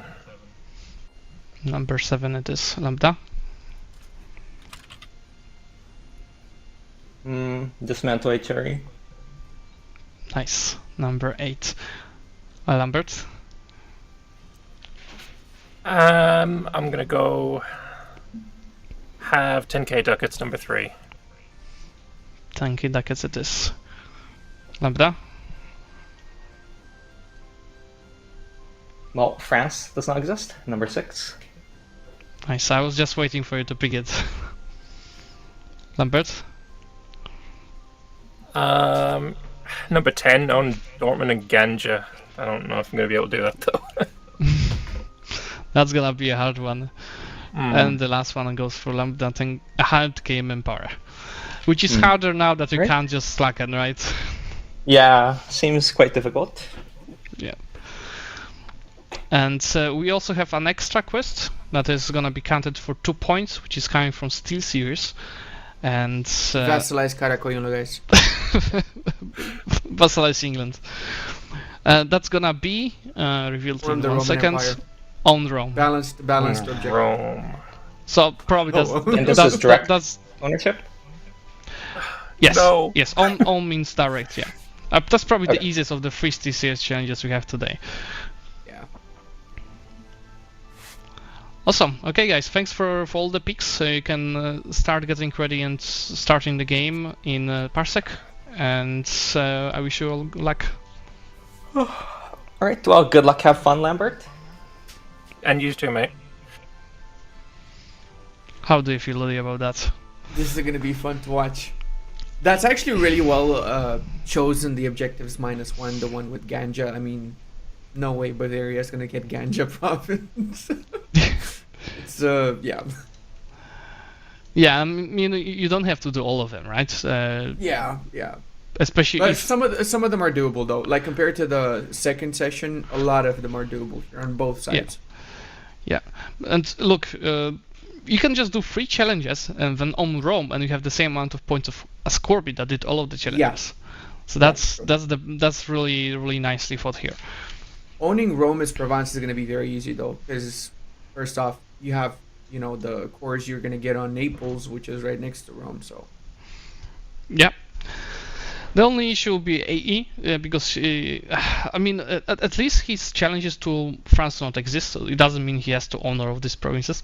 Yeah. You can just, there's so many nations you can release from France, so it's not as hard as it seems. The hardest thing is just to kill them. I think we might actually see the first 7 points, and then the face reveal. Yeah, I'm really counting on that.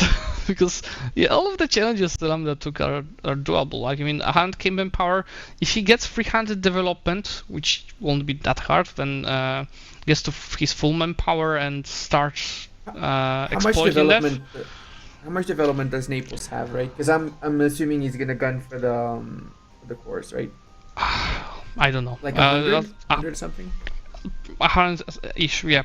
Less than 150 for sure, because I was considering it for last season of the draft. And he's got the core also on the main, right? Yeah. And I'm assuming he's gonna gun for Brittany, which also has like 30, 40 development. I mean,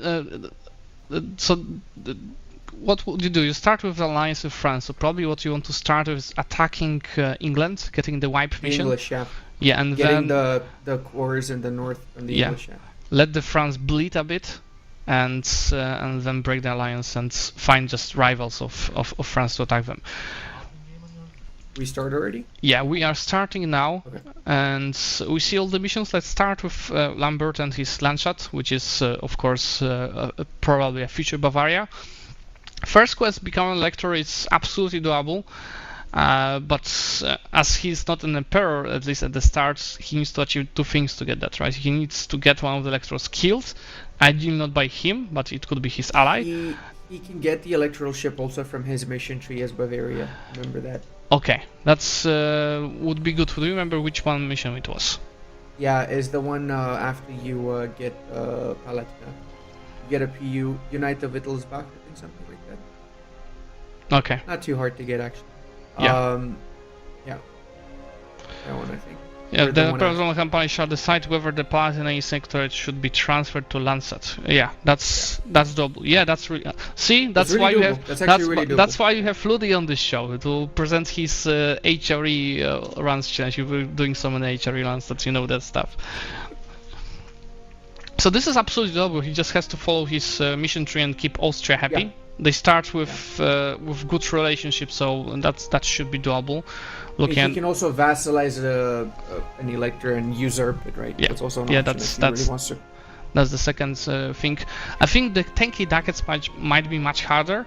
I mean, if he beats Bohemia and gets the gold mine, maybe. But yeah, he's starting as a little nation. So tanky ducats is not easy, especially if you remember the last season of the draft where we had much bigger nations and it was still challenging to get tanky ducats. So I think that might be a mission that we struggle with.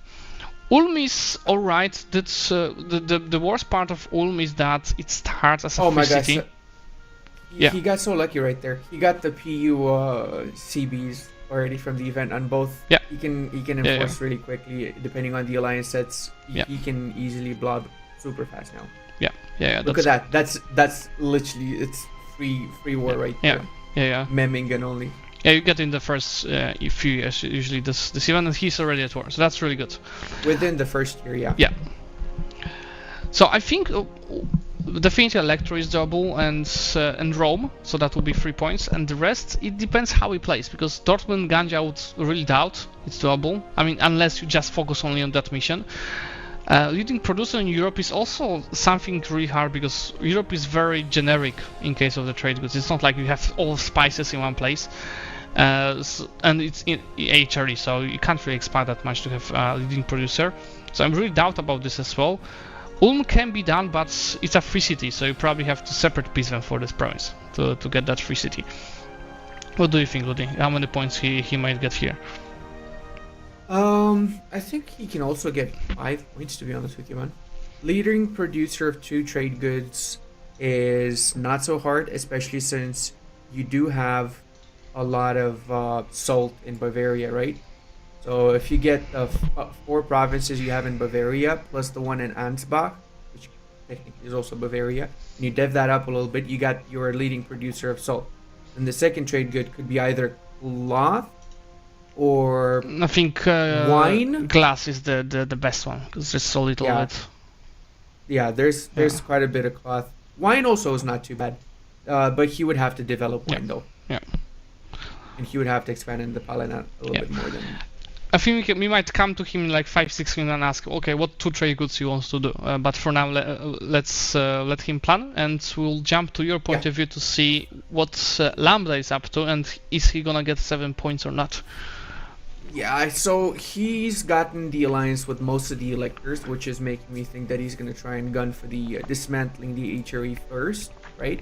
Mm-hmm. So he's got almost all of them. Whenever he manages to get most of them, and he can be in a war with the HRE Emperor, and whichever elector that he's not allied with, he just needs to occupy the capital of the Emperor and the electors he's not allied to, and then he can dismantle the HRE. So that's easy peasy, right? He also just needs to wait for Naples to be independent, and once he's getting a few more development, he can get the cores on Naples. Sorry, he can. Okay. There goes war with England. I'm surprised he didn't attack the English though, because I'm sure you can pull in the French. Yeah, you know what would have happened? France maybe just did not want to join. that could be That the would case. make sense. Yeah. Yeah, that makes sense. And that's a good choice because he only needs to get the mission done to wipe the English. The question is if the English are Yep. gonna land there, because usually they do not have any troops in the mainland at the start, but they Usually often what land happens- in Portugal. Exactly, Yeah. they land in Iberia usually, so he can, or sometimes they also land in Calais. To be fair, I've Yeah. seen the English land in Calais as well. Especially if Calais is occupied, they land to take it back, and that's a perfect opportunity to stack wipe them because then they have nowhere to retreat, right? If Yeah. they're stuck on that fort, which is occupied by Provence or by Yeah. the French. So it's an easy stack wipe right there, because it doesn't Yeah. matter the size; it just has to be any army. Yeah, could be even 1k. At the same time, he also has a lot of opportunities in the south here in Iberia because they do land there where the Portuguese they merge up with the English. What other objectives do we have? So stack wipe English, dismantle HRE. France does not exist. That's probably going to come into play after he dismantles the Yeah. HRE, I'm assuming. The main question is, does he have enough time to do War of England, dismantle the HRE, and then do, I assume it's like 2 or 3 wars with France to make them not exist? Because The French wars is not too difficult because you can use French allies at the same time, right? Yeah, but So, you know, can you show the war score cost of France? Is it more than 200%? 264. Not So- too bad actually. If they don't take anything in this war, Yeah, that so would be the. you don't have enough time, or you have to truce break twice, which also, you know, yeah, I mean, if anyone Lambda would do it, but that won't be. It I would think, be a time thing, yeah. Yeah, It would be a time thing. I think if there is a challenge that he will struggle with, I would say first is France does not exist, because he also chose the dismantle HR, which is gonna take time. And 100K the manpower, I death think is gonna easy be and pretty maybe tough. manpower, yeah. I think the best thing to do with the manpower is to take quantity ideas, the first one, and then once you're at maximum power, simply exploit the development. Exploit development, yeah. Yeah, that definitely would be the case. Ludi, we've got subscriber number 250, which is Clown Wrangler. Welcome to the subscribers family. Just a quick run through of what perks you can get as a subscriber if anyone wants to become it. Especially that you can just do it with Prime, which is absolutely for free for you. You are getting access to special channels on Discord, which is we are taking a lot of feedback from the players there, especially all about the challenges. We think some challenges are too easy, too hard. Suggestions for the future shows. That's what we discuss in the secret channel on Discord. New emotes both on Discord and on obviously on Twitch. If you are on YouTube, you can just of course become a member. And many other perks, like for example joining one of the feature shows. Like I see Venomite in the chat is there. He joined Masters Universalis 2 seasons ago.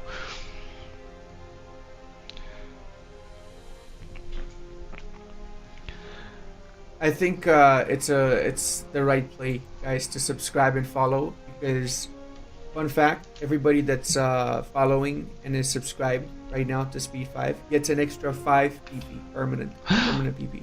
Nice. True In story, real trust life me, bro. PP. In real life PP. I just switched the point of view of Lambda to see what he's up to, and it looks like he's not watching the war with England much. Just right now focusing on getting that HRE thingy done. Those alliances with the Yeah. electors, yeah.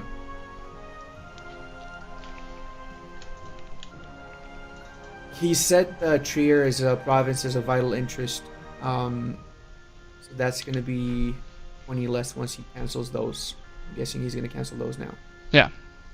There you go. He can get the relations to. There you go. Yeah, there it goes.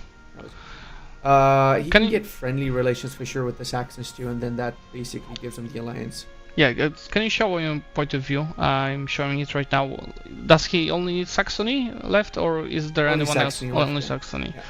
Well, Only Saxony. So technically, he could just also be Saxony, right? That's what I'm thinking, and that Yeah. would call in the Austrians. Can you? He doesn't need to. I Yeah. mean, you can wait a little bit longer. He can get the Saxons because they're gonna be getting friendly it's relations close. with them. Yeah, it's close. It's close. 124. He's gonna get friendly with them for sure. He's insulted Scornful. Yeah, he did. Yeah.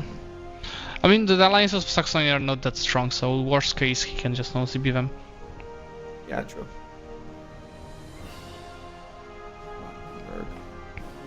Brunswick. So there's an interesting question, more like a point in the chat. It's the same guy that said that you shouldn't cast, the Banshee guy. We shouldn't cast because I was there as well. So the person that got a hand came Empower quest, and let me show the quest board, should go for the Emperorship. So the thing is, he also has a mission to dismantle the HRE, right? So you can't be an Emperor and dismantle it. So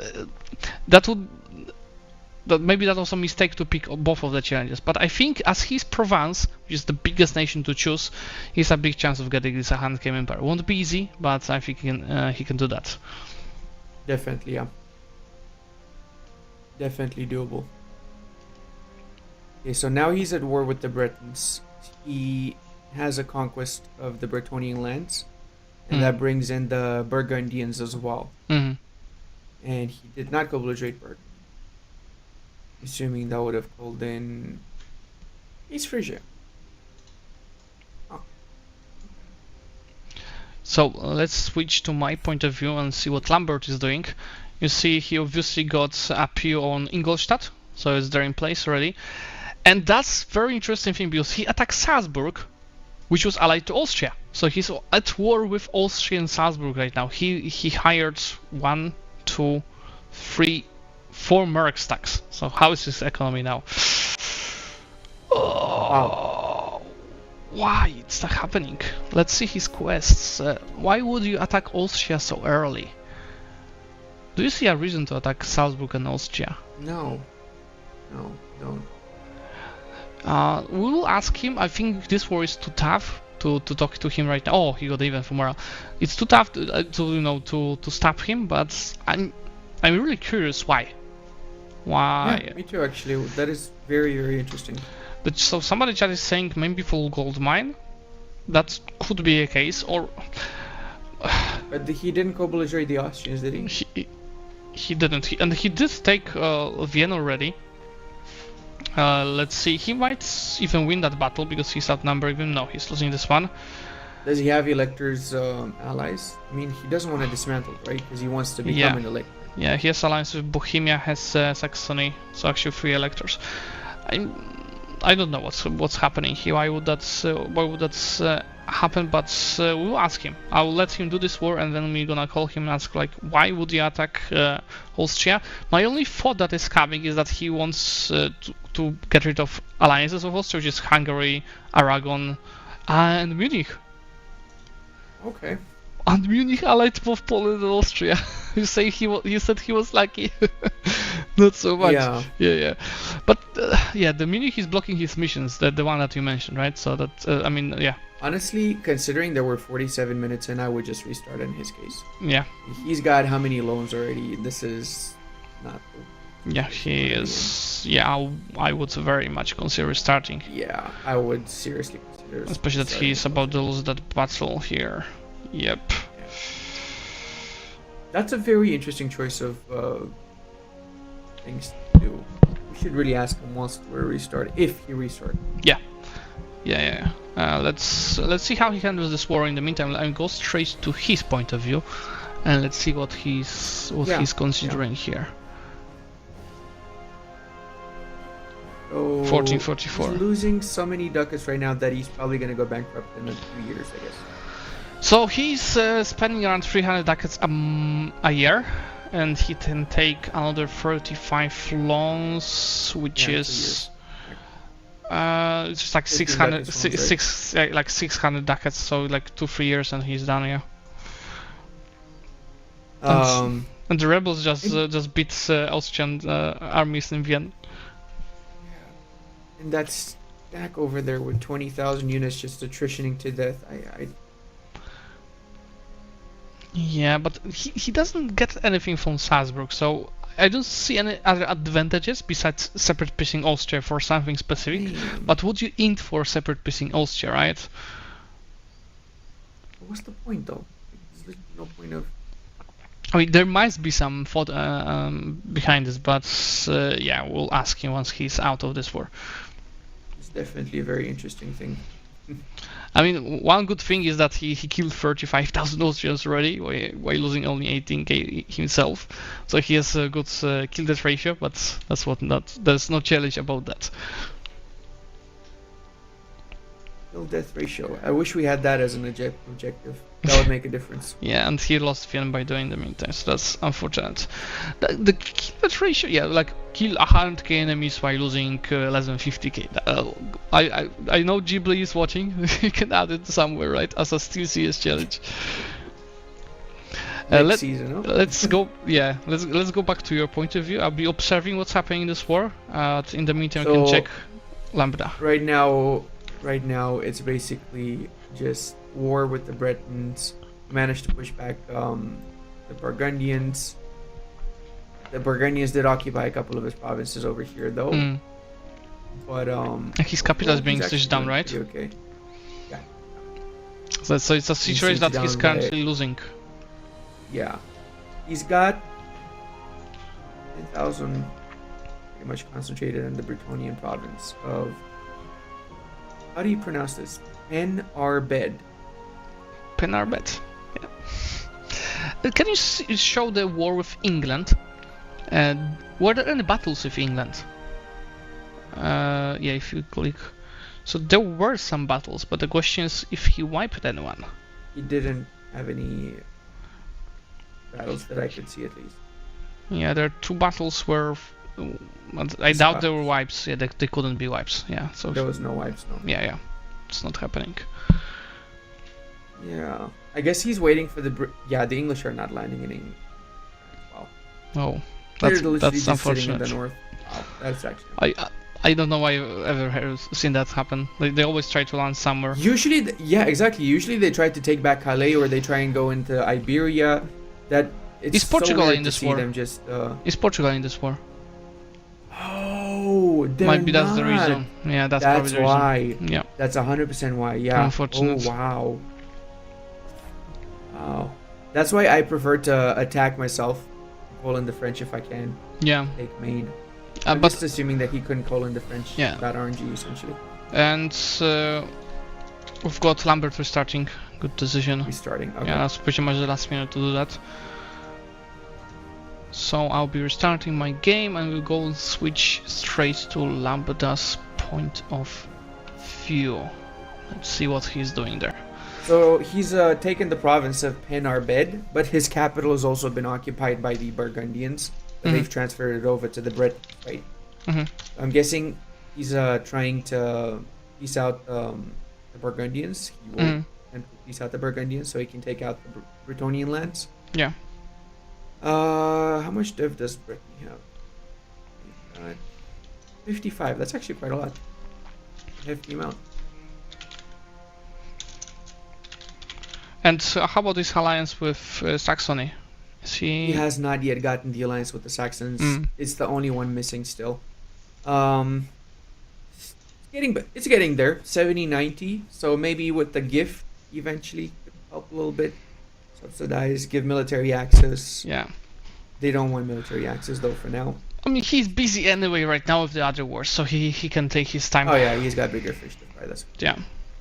He's smirked up as well right now, so he's got the all these guys, Mikele, as well as the Free Company. So he's really he's got everything on this, I guess. And look, we already are 20 minutes in almost, and looking at the pace, it's becoming more and more clear that it's gonna be hard to get all of the challenges here, right? For sure. RNG giveth, RNG taketh away sometimes, unfortunately, with this game. Yeah, and we've got the chat comments, Lord accurate 100 years war gameplay. To be fair, the 100 Years War was kind of like this, like back and forward, right? It was basically just sometimes you win, sometimes the other guy wins, and eventually the French got everything. Yeah. That was a pretty good dice roll over there. Managed to break those walls. Yeah, but is he trying to give away provinces? Did you see that? He's considering giving provinces to Burgundy because he's almost fully occupied by them. Yeah.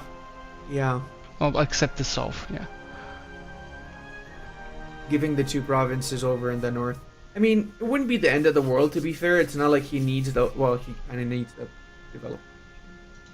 Yeah. It's 19 development he's losing. So there's a question from the chat. What counts as stack wiping? So there are pretty much two requirements. There is a battle where there's England on one side and there's Provence on the other side, so Lambda. And in that battle, the side where English are on have to vanish in the battle, and that's gonna be counted as the challenge done.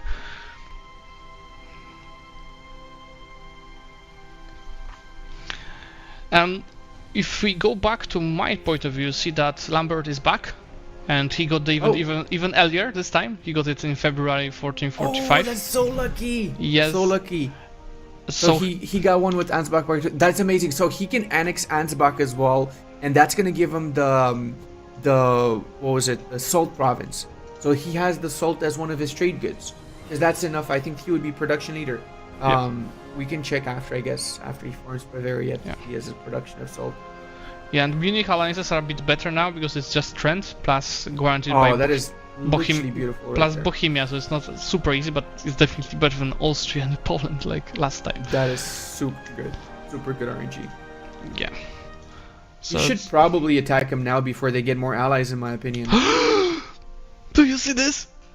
No! He got trolled so hard! I want to see his point of view, how he's reacting to that. Does he know? I think he knows. Oh, that's such a bad RNG. But honestly, I think the biggest mistake that Lambert did is not banning Provence. Provence is just on so completely different level than all the other picks. All the other picks are fairly hard, but Provence is medium, right, compared to them. So yeah, did Austria join his war? Let's see. Yeah, it did join. Oh, it's so bad. But he might have to consider another restart because of this. I mean, he tried fighting Austria because Corby is saying should fight Austria. He tried fighting Austria the last time. That's why he ended up restarting. Actually, check who is in this war, if you can transfer to your POV. Because if it's just Austria, he can handle it. I would be able to handle Austria. Look at that. It's equal, man. It's not a big deal. Just get 2 mercenary companies and you got this. And I would attack München at the same time to get Bavaria formed, right? Yeah. Even if you get into a bit of loans after you form Bavaria, you're going to recover pretty quick. Yeah. The thing is, the question is if Landshut will unite with... not Landshut, if they will unite the armies with the other allies, because it's in total, it's 35,000. See what Austria is doing. Oh wow, yeah. Yeah. Austria in a nutshell. Just a Zerg of troops. That's a restart. That's a restart. Yeah. I mean, it's not even Lambert's fault over here, right? It's not. That was just bad RNG. You can just can't predict that. It's just bad RNG. It doesn't happen very often. The AI even enforces. That is genuinely just RNG. Yeah. Let's switch back to directly point of view of Lambda and see what he's doing in the meantime. We already have a Brittany, so we've grown by 55 development, and we didn't even give any provinces to the Burgundians because the French attacked Burgundy. That was a pretty good spot right there. Very nice. Pretty good spot. Now, with Brittany over there, and let's see, did he get the mission done? Yeah, he did. Sorry to pulse you, but we've got under subscriber, which is yearly limited. Welcome to the subscribers family. So he's got the restoration of union on Naples. If Naples was still a PU of Aragon when he did the mission, he would have gotten the cores. Yeah. But because they became an independent nation by the time that he managed to get the development, he got the PU. I'm not sure if he's going to enforce the PU or not. Because, I mean, what do you think? Considering he doesn't necessarily need that. Yeah. It's not like he's going to integrate it, right? Yeah. No need. I don't think he's gonna go for that, is he? Especially that you saw that he was considering attacking an OCB on Saxony to dismantle the HRE, and there was like half of Europe joining the coalition. Exactly, yeah. He probably just needs to cheer right now to get the AE down, and maybe just start deving provinces with his admin and Diplomana. Yeah. I mean, it's not too bad, the coalition, to be fair. Really not. 35 on average. He can still fit in a few provinces. What would his expansion paths be? I guess Savoy would be his only expansion path right now. What amount of development he has Saluzzo. at this point? 180, 90? What he has? He's got 136. So check it out. If he attacks Saluzzo, once they leave the HRE, right? I'll go to The your Sheriff point of view. Kingdom. So if he attacks Saluzzo after he dismantles the HRE, or they leave the HRE, whichever one comes first, he could bring in the Pope, and that would be able to give him the city of Rome. He's going for Naples. Does the development count? The subject do we count that, or does it have to be directly on the developer? I'm pretty sure it counts only your development. I'm like 90% sure. Ghibli in the chat can confirm, but yeah, I'm pretty sure it has to be your own development. Why do you think he's getting Naples then? What's the CB? It's a restoration of union. This is the one from the mission, right? Yeah. The Good King Rene one. Yeah. Do you want to ask him? Yeah, let's go ahead and ask him. I'll let you talk. It's gonna be here. Hopefully he's not muting. I'm gonna connect to him. 3, 2, 1. No, sorry. Hello there, Lambda. Hello. So, what's your I'm game enjoying plan? Well, my game plan was to do all the challenges, but I figured I should be less ambitious. At this point, I'm trying to get the 300 dev challenge, and also... Ooh, that was loud. And also conquer Rome. I'm trying also to fish for the right kind of alliance change to let me do a HRE dismantle. But I'm missing Saxony, and yeah, it's not entirely clear to me how I'm gonna handle that guy. And so, well, why is this war with Naples? What's the goal of it? So it's just to expand my dev, because I believe the 300 dev challenge allows subject dev as well. It would have been nice if I had fours, but they got free. Yeah, we actually asked Ghibli. She's saying that it's directly owned and only counts your own development. So subjects don't count. Oh no! Wait, really? Yeah, and unless you got a different information before the game, we could double check. But if you were told otherwise, we would double check with Ghibli. Okay. Well, good to know. Okay, Ghibli, can you just subjects that counts towards your total, but does not count towards against owning more than 25 provinces. So if he gets a development from Naples, does it count? So my understanding is I just have to look at this number, and if they sum up to 250, I'm good, assuming I have less than or fewer than 25 provinces. Okay, so Ghibli just confirmed that you're right. You just cannot have yourself more than 25 provinces. Yeah. Cool. Thank you, Ghibli. That's good that we cleared that. So that's this war. And how are you planning to make France not exist? Are you skipping this change already? How do I start? Plan to make France not exist. I don't envision a world where I can do that right now. So for now, my goal is to just expand my army base, and if I get strong enough to kill France or win against France in one war, then I can just chain truce break him right at the end. So I would say that's a stretch goal. It could happen, but in my opinion, it's unlikely. Yeah, it's very little time to do that. Yeah. But yeah, alright, I'll leave you with that. Okay. And wish you all the best RNG to achieve the other challenges. Best of luck. Thank you very much. Thanks.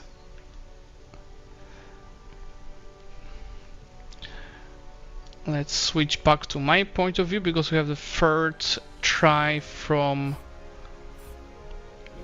Lambert Third here. time's the charm, right? That's what they say. Yeah, I think that's what they say in Bavaria. It's going much better now. You see, there's no enforce from Austria yet.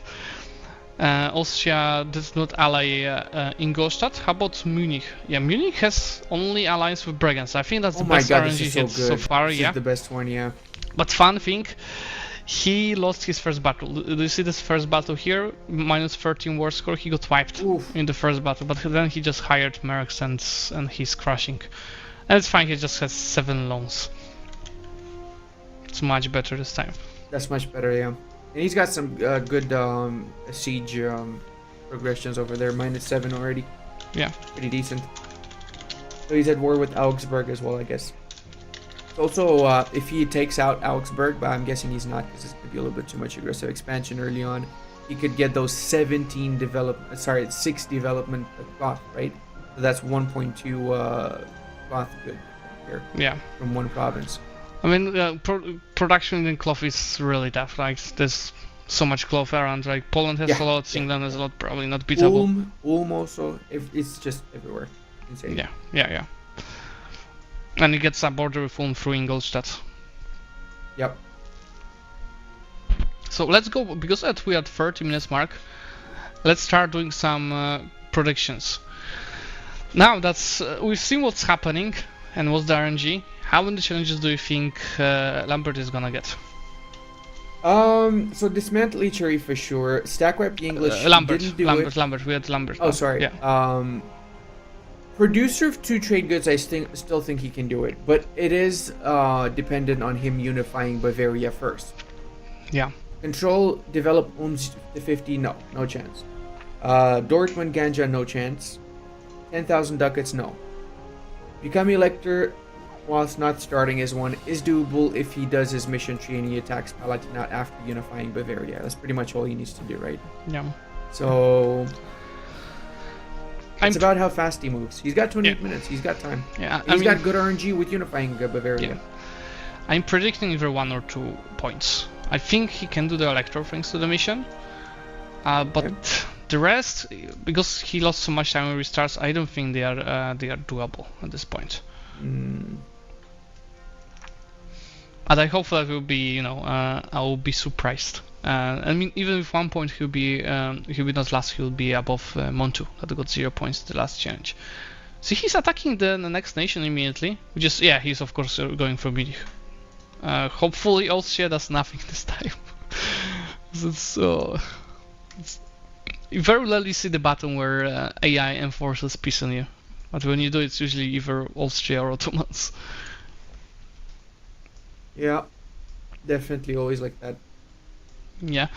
He managed to stack wipe München's army, which is pretty good as well. He's basically got free reign over occupying everything else there. Yeah, only 4k in Austria left.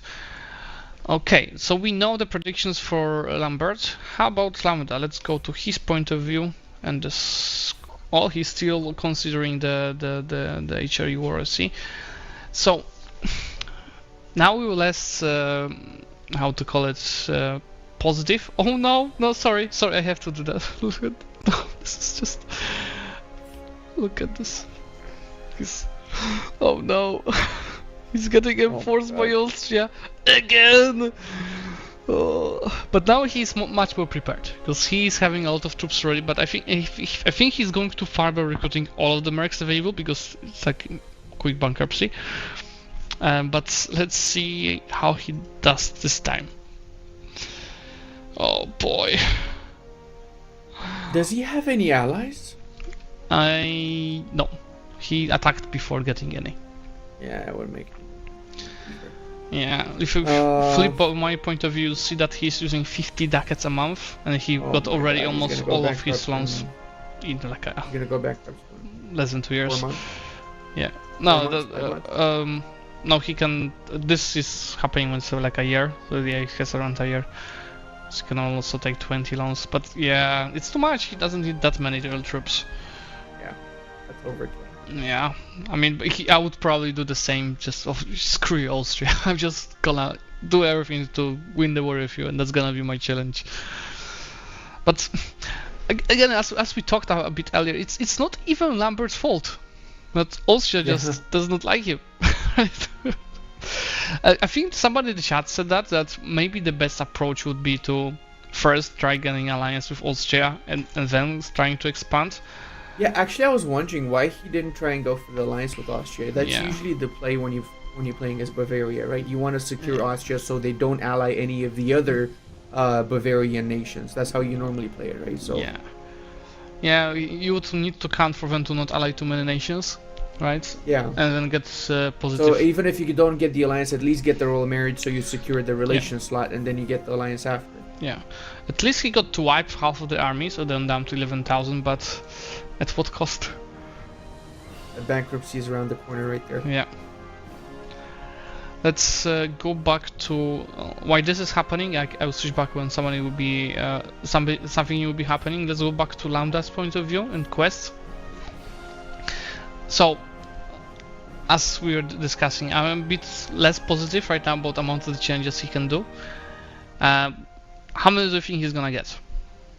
I think he's gonna get dismantled H3 for sure, and 300 development in Rome. So 3, that's 4 points, right? Because Rome is 2 points. I'd say 4 points. That would be It's like yeah. Go on.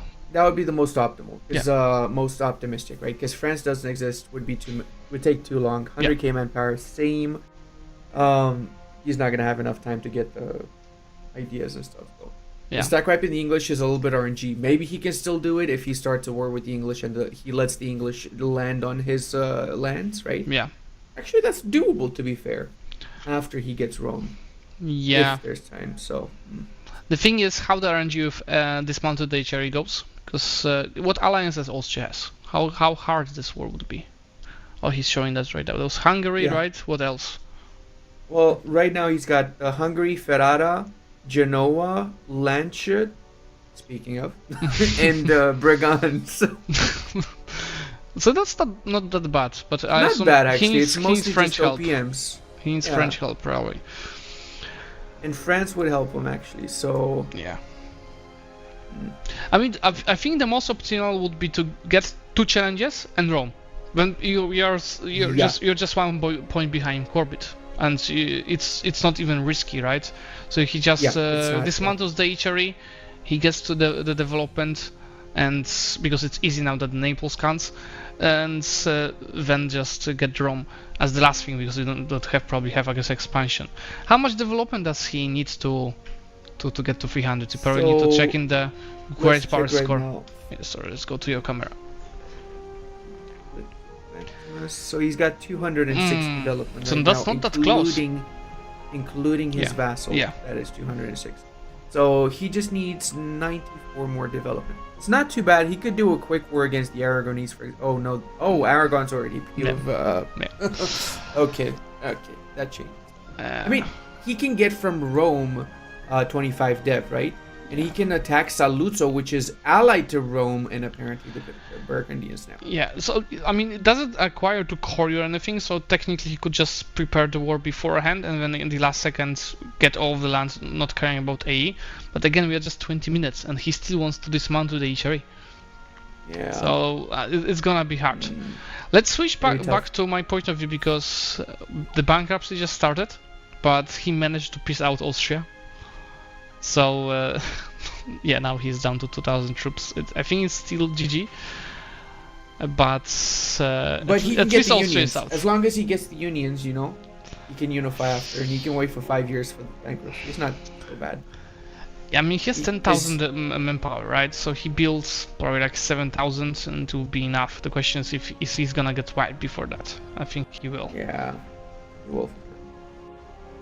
He doesn't have any forts, unfortunately, right? Yeah. No, he does have an. Is that a capital fort or is it a regular fort in Landshut?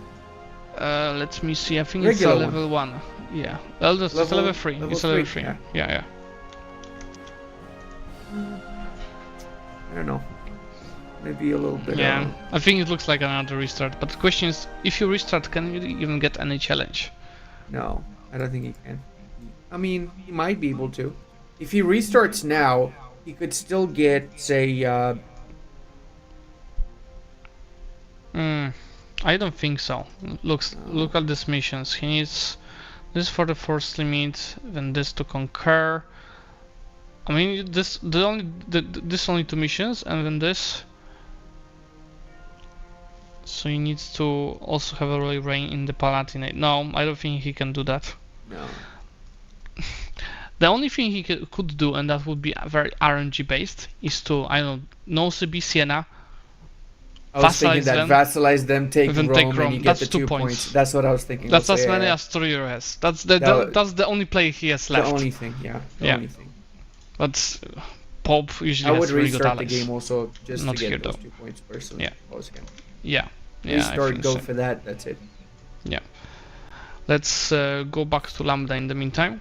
And you I'll can be do observing. a declaration on the 11th of December. Less chance of allies for Siena. Yeah. Yeah. Okay, let's see what's going on here. So we have a war. He's deving. He's gunning for the city of Rome. He attacks Saluzzo, as I was saying before. That's an easy attack right there. Mm-hmm. So Burgundy somehow didn't join. He refused to help their ally Saluzzo, so that was really good. Mm-hmm. He can get the development from the Pope if he really wants to. So he could say get a big chunk out of him. That's like 30 dev plus another 11 dev from here. Just dev up the provinces a little bit more, and he's got 300. That's one of the objectives, and the Rome objective. What's his That's 3 current points. development? Right now he is at 219. Okay. So that would And- be 230 with the Saluzzo, 255 with Rome, and another 45 from developing and one. But it's a province. separate piece. You see, he can only take 2 provinces from Rome, which he's about to do Yeah. from Pope. Overtraded. Yeah. Yeah. So he's about to get the If own you Rome do mission. this. Yeah, that's at least 2 points. It's not too bad. Not much coalition also. So Yeah, not that bad. Especially that he still has alliance Yeah. with France. actually pretty decent coalition. He's Being counting. small. He's counting the So- development. 255. He could develop the rest. How bad is it? I mean, let's say 44. the average def is 30, def cost, 44. and Let's he say. needs 44. And he does Is not that need it. it's 1.2k power points. He doesn't have enough, and he only took 1 province in the end. He needs another war. I mean, it's yeah, that's a good direction he's looking at. See, yeah, he has to conquer Rome, so 2 He got points Rome. at least for Lambda. Yeah, So he's got the that, points now. Yeah. that puts him on par with Torrio right now. But what next? Development is on the way. Manpower, no way. France, no way at this point. He still has 17 minutes. He might be able to get the HRE, to be honest with you. I think, yeah, the HRE were just always so big, and they might take time. I mean, it's only about sitting down 2 capitals, but if you remember last season of Masters, previous season of the Masters, Florio took like 40 minutes to disband the HRE in the war. It depends a bit on the RNG, but here he's a bit bigger than Florio that was playing Munster, so it's definitely easier.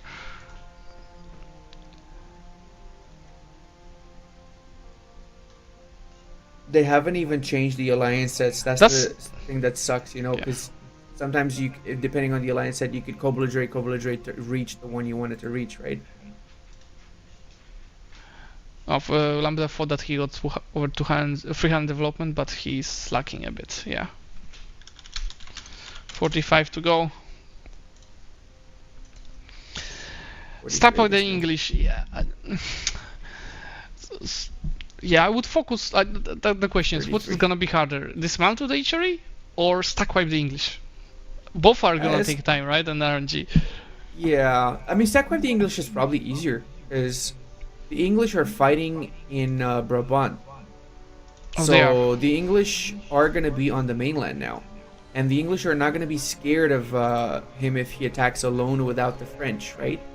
So even if he loses the war, he still gets the point by stack wiping one of their armies.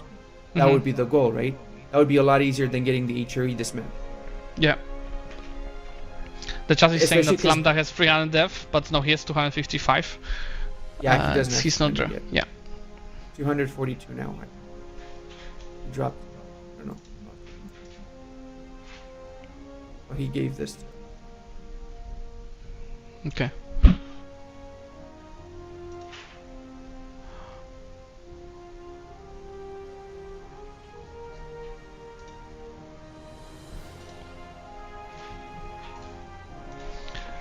Yeah, because we are looking, I believe, based on the Ghibli score, we're looking at the Great Paris score pre updating the institution.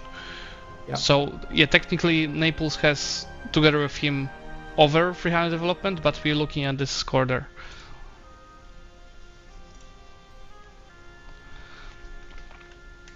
Looks like Lambert in the meantime pieced out his wars, and you see it's a very nice integration of Bavaria with a gold mine. So it's not all lost yet. He can still do it. I think he could still go for Pope. Pope has very bad allies. He's like no one, usually, right? And Siena, it's just Naples. He's doable. He just has to go out of bankruptcy, but he needs a higher speed for that. So technically, Landex has 300 development, but it counts half of the subject's development, right? Yeah. On the GP power screen. That's the main issue. Yeah. Yeah. Yeah.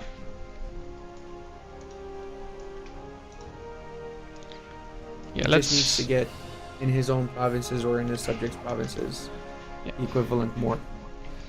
We are on right your now, point of view. Can you show how the HRE war looks like? The HRE war, yeah. So, right now he's allied to pretty much everybody in the HRE with the exception of Saxony. Mm-hmm. And he'd have to go. Oh, there's a coalition. It's his coalition? Oh. Yes. Ooh. Ooh. Well, that is a really horrible coalition. Yeah.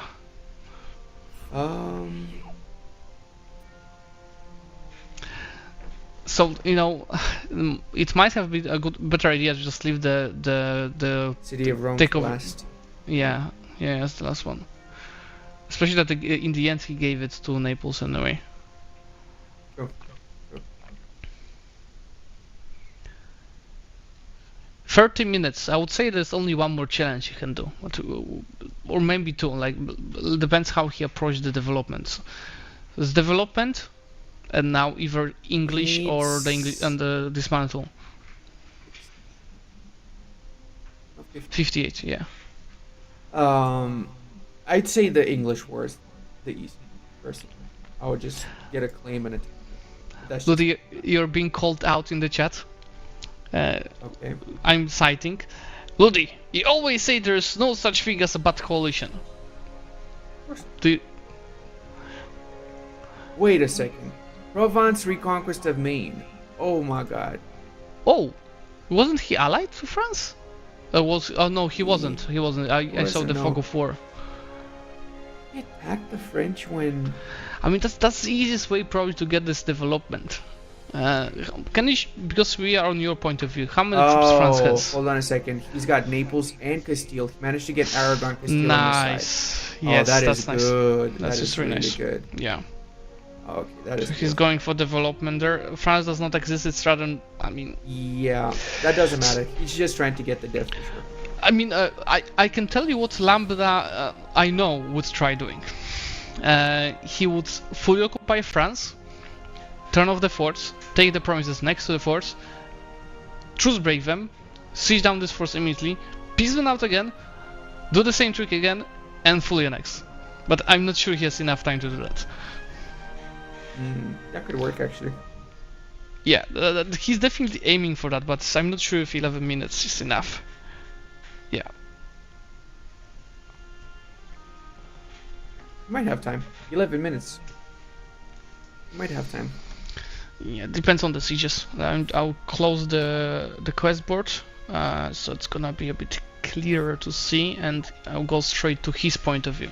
Let's see what he's already taken the city of the fort in Lyonnais. He's got the fort in the south. Is already it's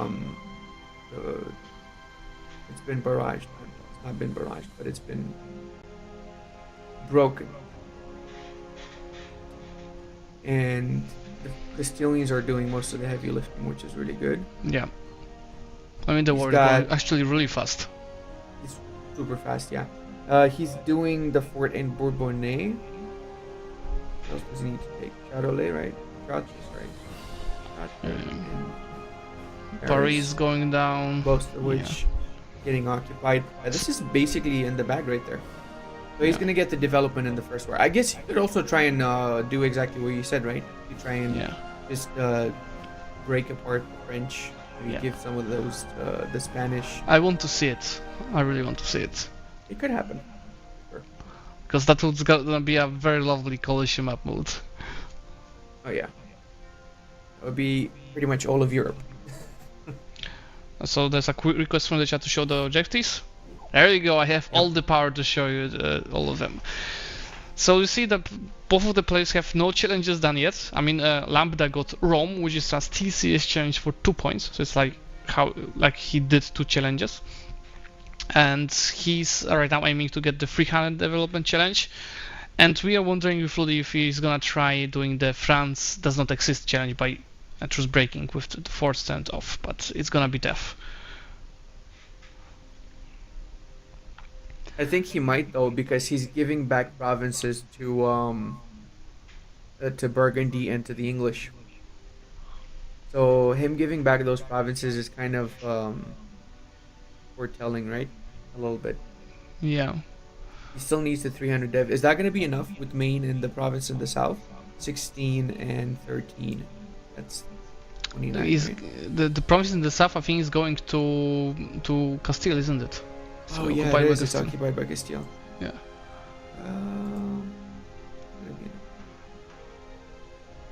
Let's see. I definitely he has a plan. We'll see how it's gonna go. And watching in the meantime, Lambert, it seems like he's just waiting to end the bankruptcy. So if there'll be any action, I'll switch back to his point of view. Interesting. So he's trying to just basically split apart France. I think he might be right. I think he might actually be trying to go for the truce breaks, just fully destroy them.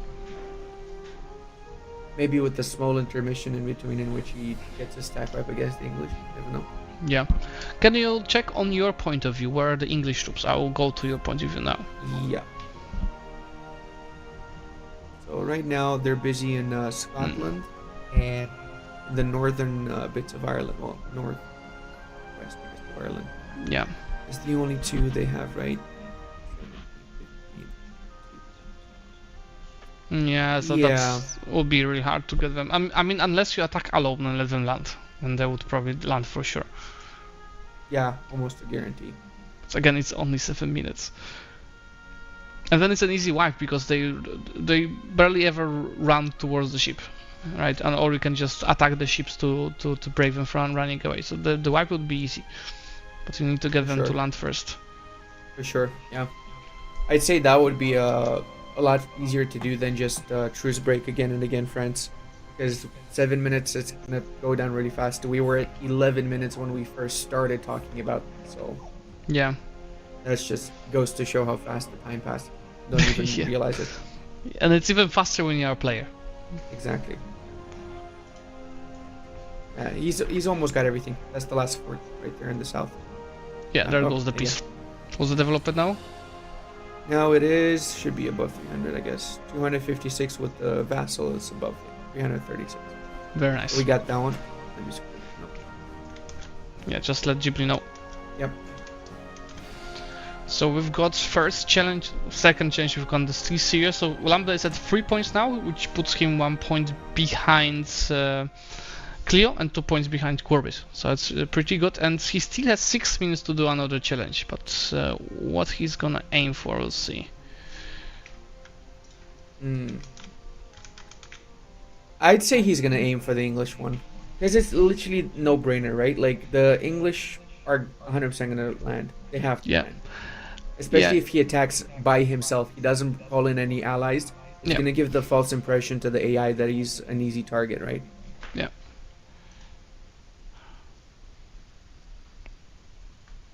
Yeah, he's sending the screenshots now. So making sure that he has less than 25 provinces, right? Oh yeah, I forgot about that bit.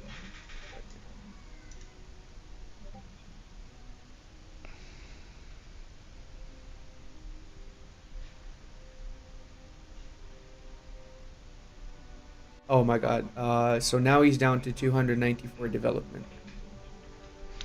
I will let Ghibli confirm that.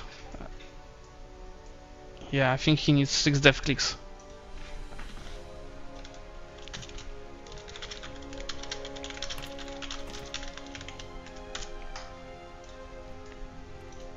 Yeah, he's figuring that out. Yeah, he's doing the dev clicks as we see. He had enough, because there's a comment in the chat. He had enough, but he had too many promises, because the challenge requires you to have less than 25. Yeah. No more than 25. And he had more than 25 after this war. So he just got rid of the least developed promises to I think, to a subject. And so now he dev pushed to 300. Okay, he's at 300 now. He's got the point. Yeah, you can just confirm to him. So he's aware. And he's going after France. That's his decision. He just said it even in the chat. Can you I'll go to your point of view? Please show me the coalition map mode. Let's see. Coalition. Who's the fairest of them all? Holy snaps. It's alright. Decent, not bad. I've had worse. There's a question Let's in see the after, chat. after the third cruise break, let's see how it looks like. There's a question in the chat how the stack wipe counts. Yeah, if you just stack wipe 1k of English, it's enough. Yeah. You just have to have your troops on one side, English troops on the other side, and it has to end up with the other sides vanishing, right? No troops after the battle. So 1k counts. But you have to get English from the little island to Europe, so continental Europe. So it's not that easy. As he had war with England the first start, they never landed in the continent. Here comes Europe. So the coalition declared. How many troops does he have? Oh my god. Okay, so coalition's got 500,000 essentially. Look at Bohemia bravely God. tanking this coalition. Good At guy, least they're gonna Bohemia. help with the rebels. Look how many rebels they have. He might actually be able to piece out the coalition by giving away Bohemian lands, make Bohemia release their provinces, right? Because they can make Bohemia release 4 nations, and that's enough to make the coalition go away, actually. Yeah. And is England in this war? Can he wipe England? They are in the war. But let's see his point of view. Let's see. He should right now just hand the English. Oh, he Yeah, pissed he out gave this one. away Bohemian lands, guaranteed. Yeah. Oh no, he didn't. Did he give away his own stuff? I guess so. Yeah. Yeah, look, and so for France, so many nations released. Yeah. Oh yeah.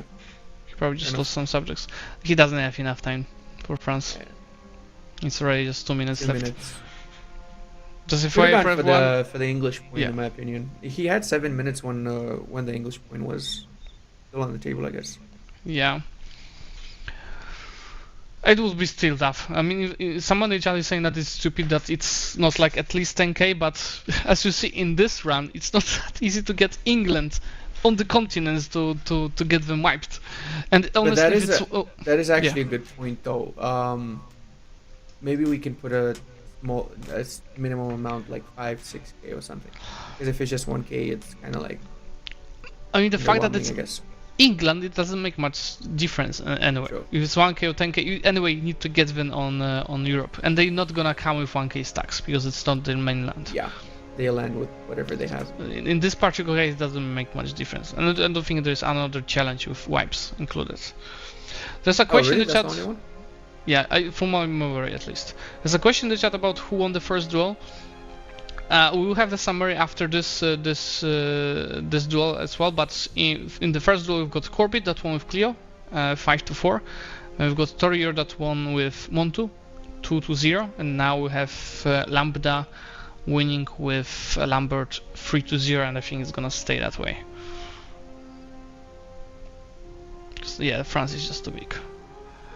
And it looks like, I think in the peace deal, he was also forced to give back some cores to France in South. We kind of forgot about Bavaria for the past one. Oh, no, like 8 minutes ago, Lambert said that he's done. Oh, He's not okay. gonna- yeah, I had it all under control, don't worry. Yeah, I was feeling bad. I was like, oh god.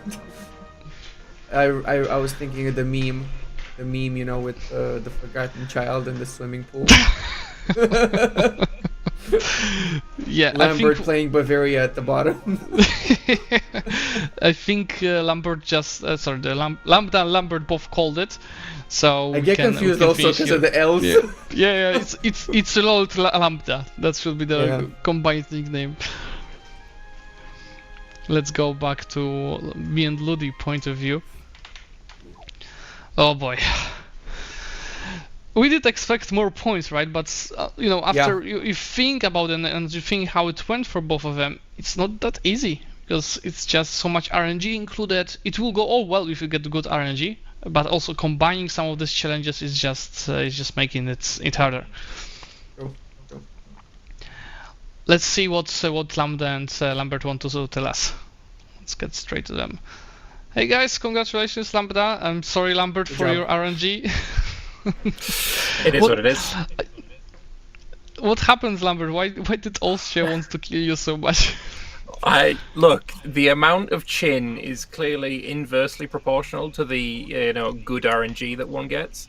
So I just had a lot of chin in that run. I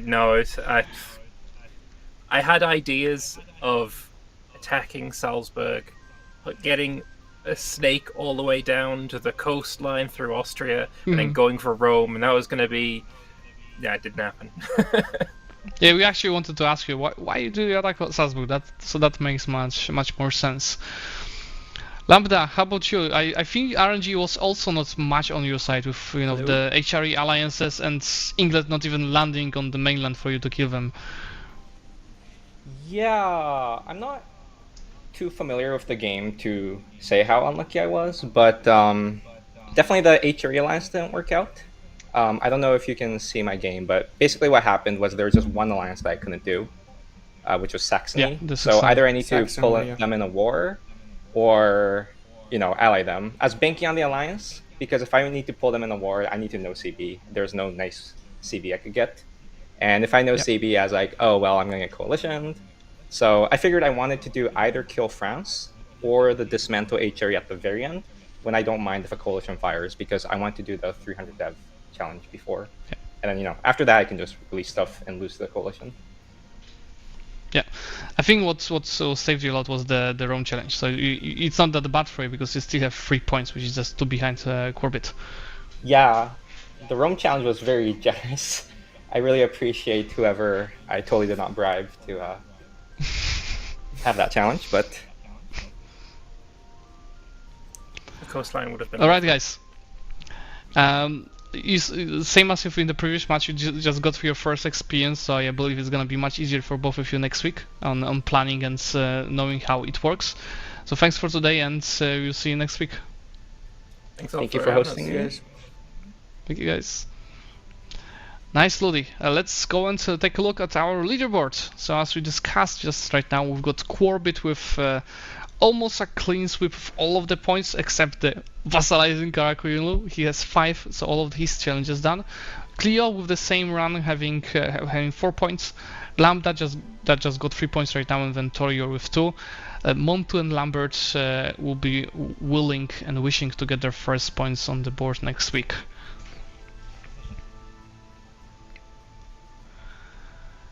It's gonna be a very interesting session next week, that's for sure. We've got already some clear differential between the top and the lower echelon, so I'm sure there's gonna be a lot of competitiveness next week, a lot of competitive spirit to catch up. Yeah, and I'm pretty sure that the guys at the bottom will want to catch up here, right? Yep. So that's gonna be super exciting. Thank you so much everyone for joining. If you're not following yet, you can do it right now to get notified about the next week's session, because as you saw today, it's gonna be lots of things happening and lots of RNG and good plays from our players. Don't forget to follow and subscribe, guys. Thank you.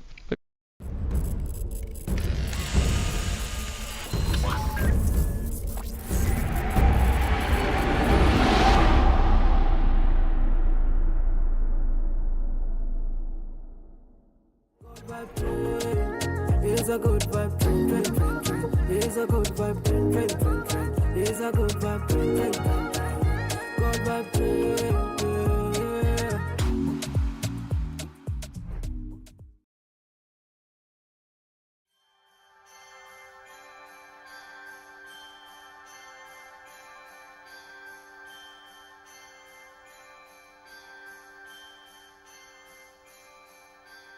Go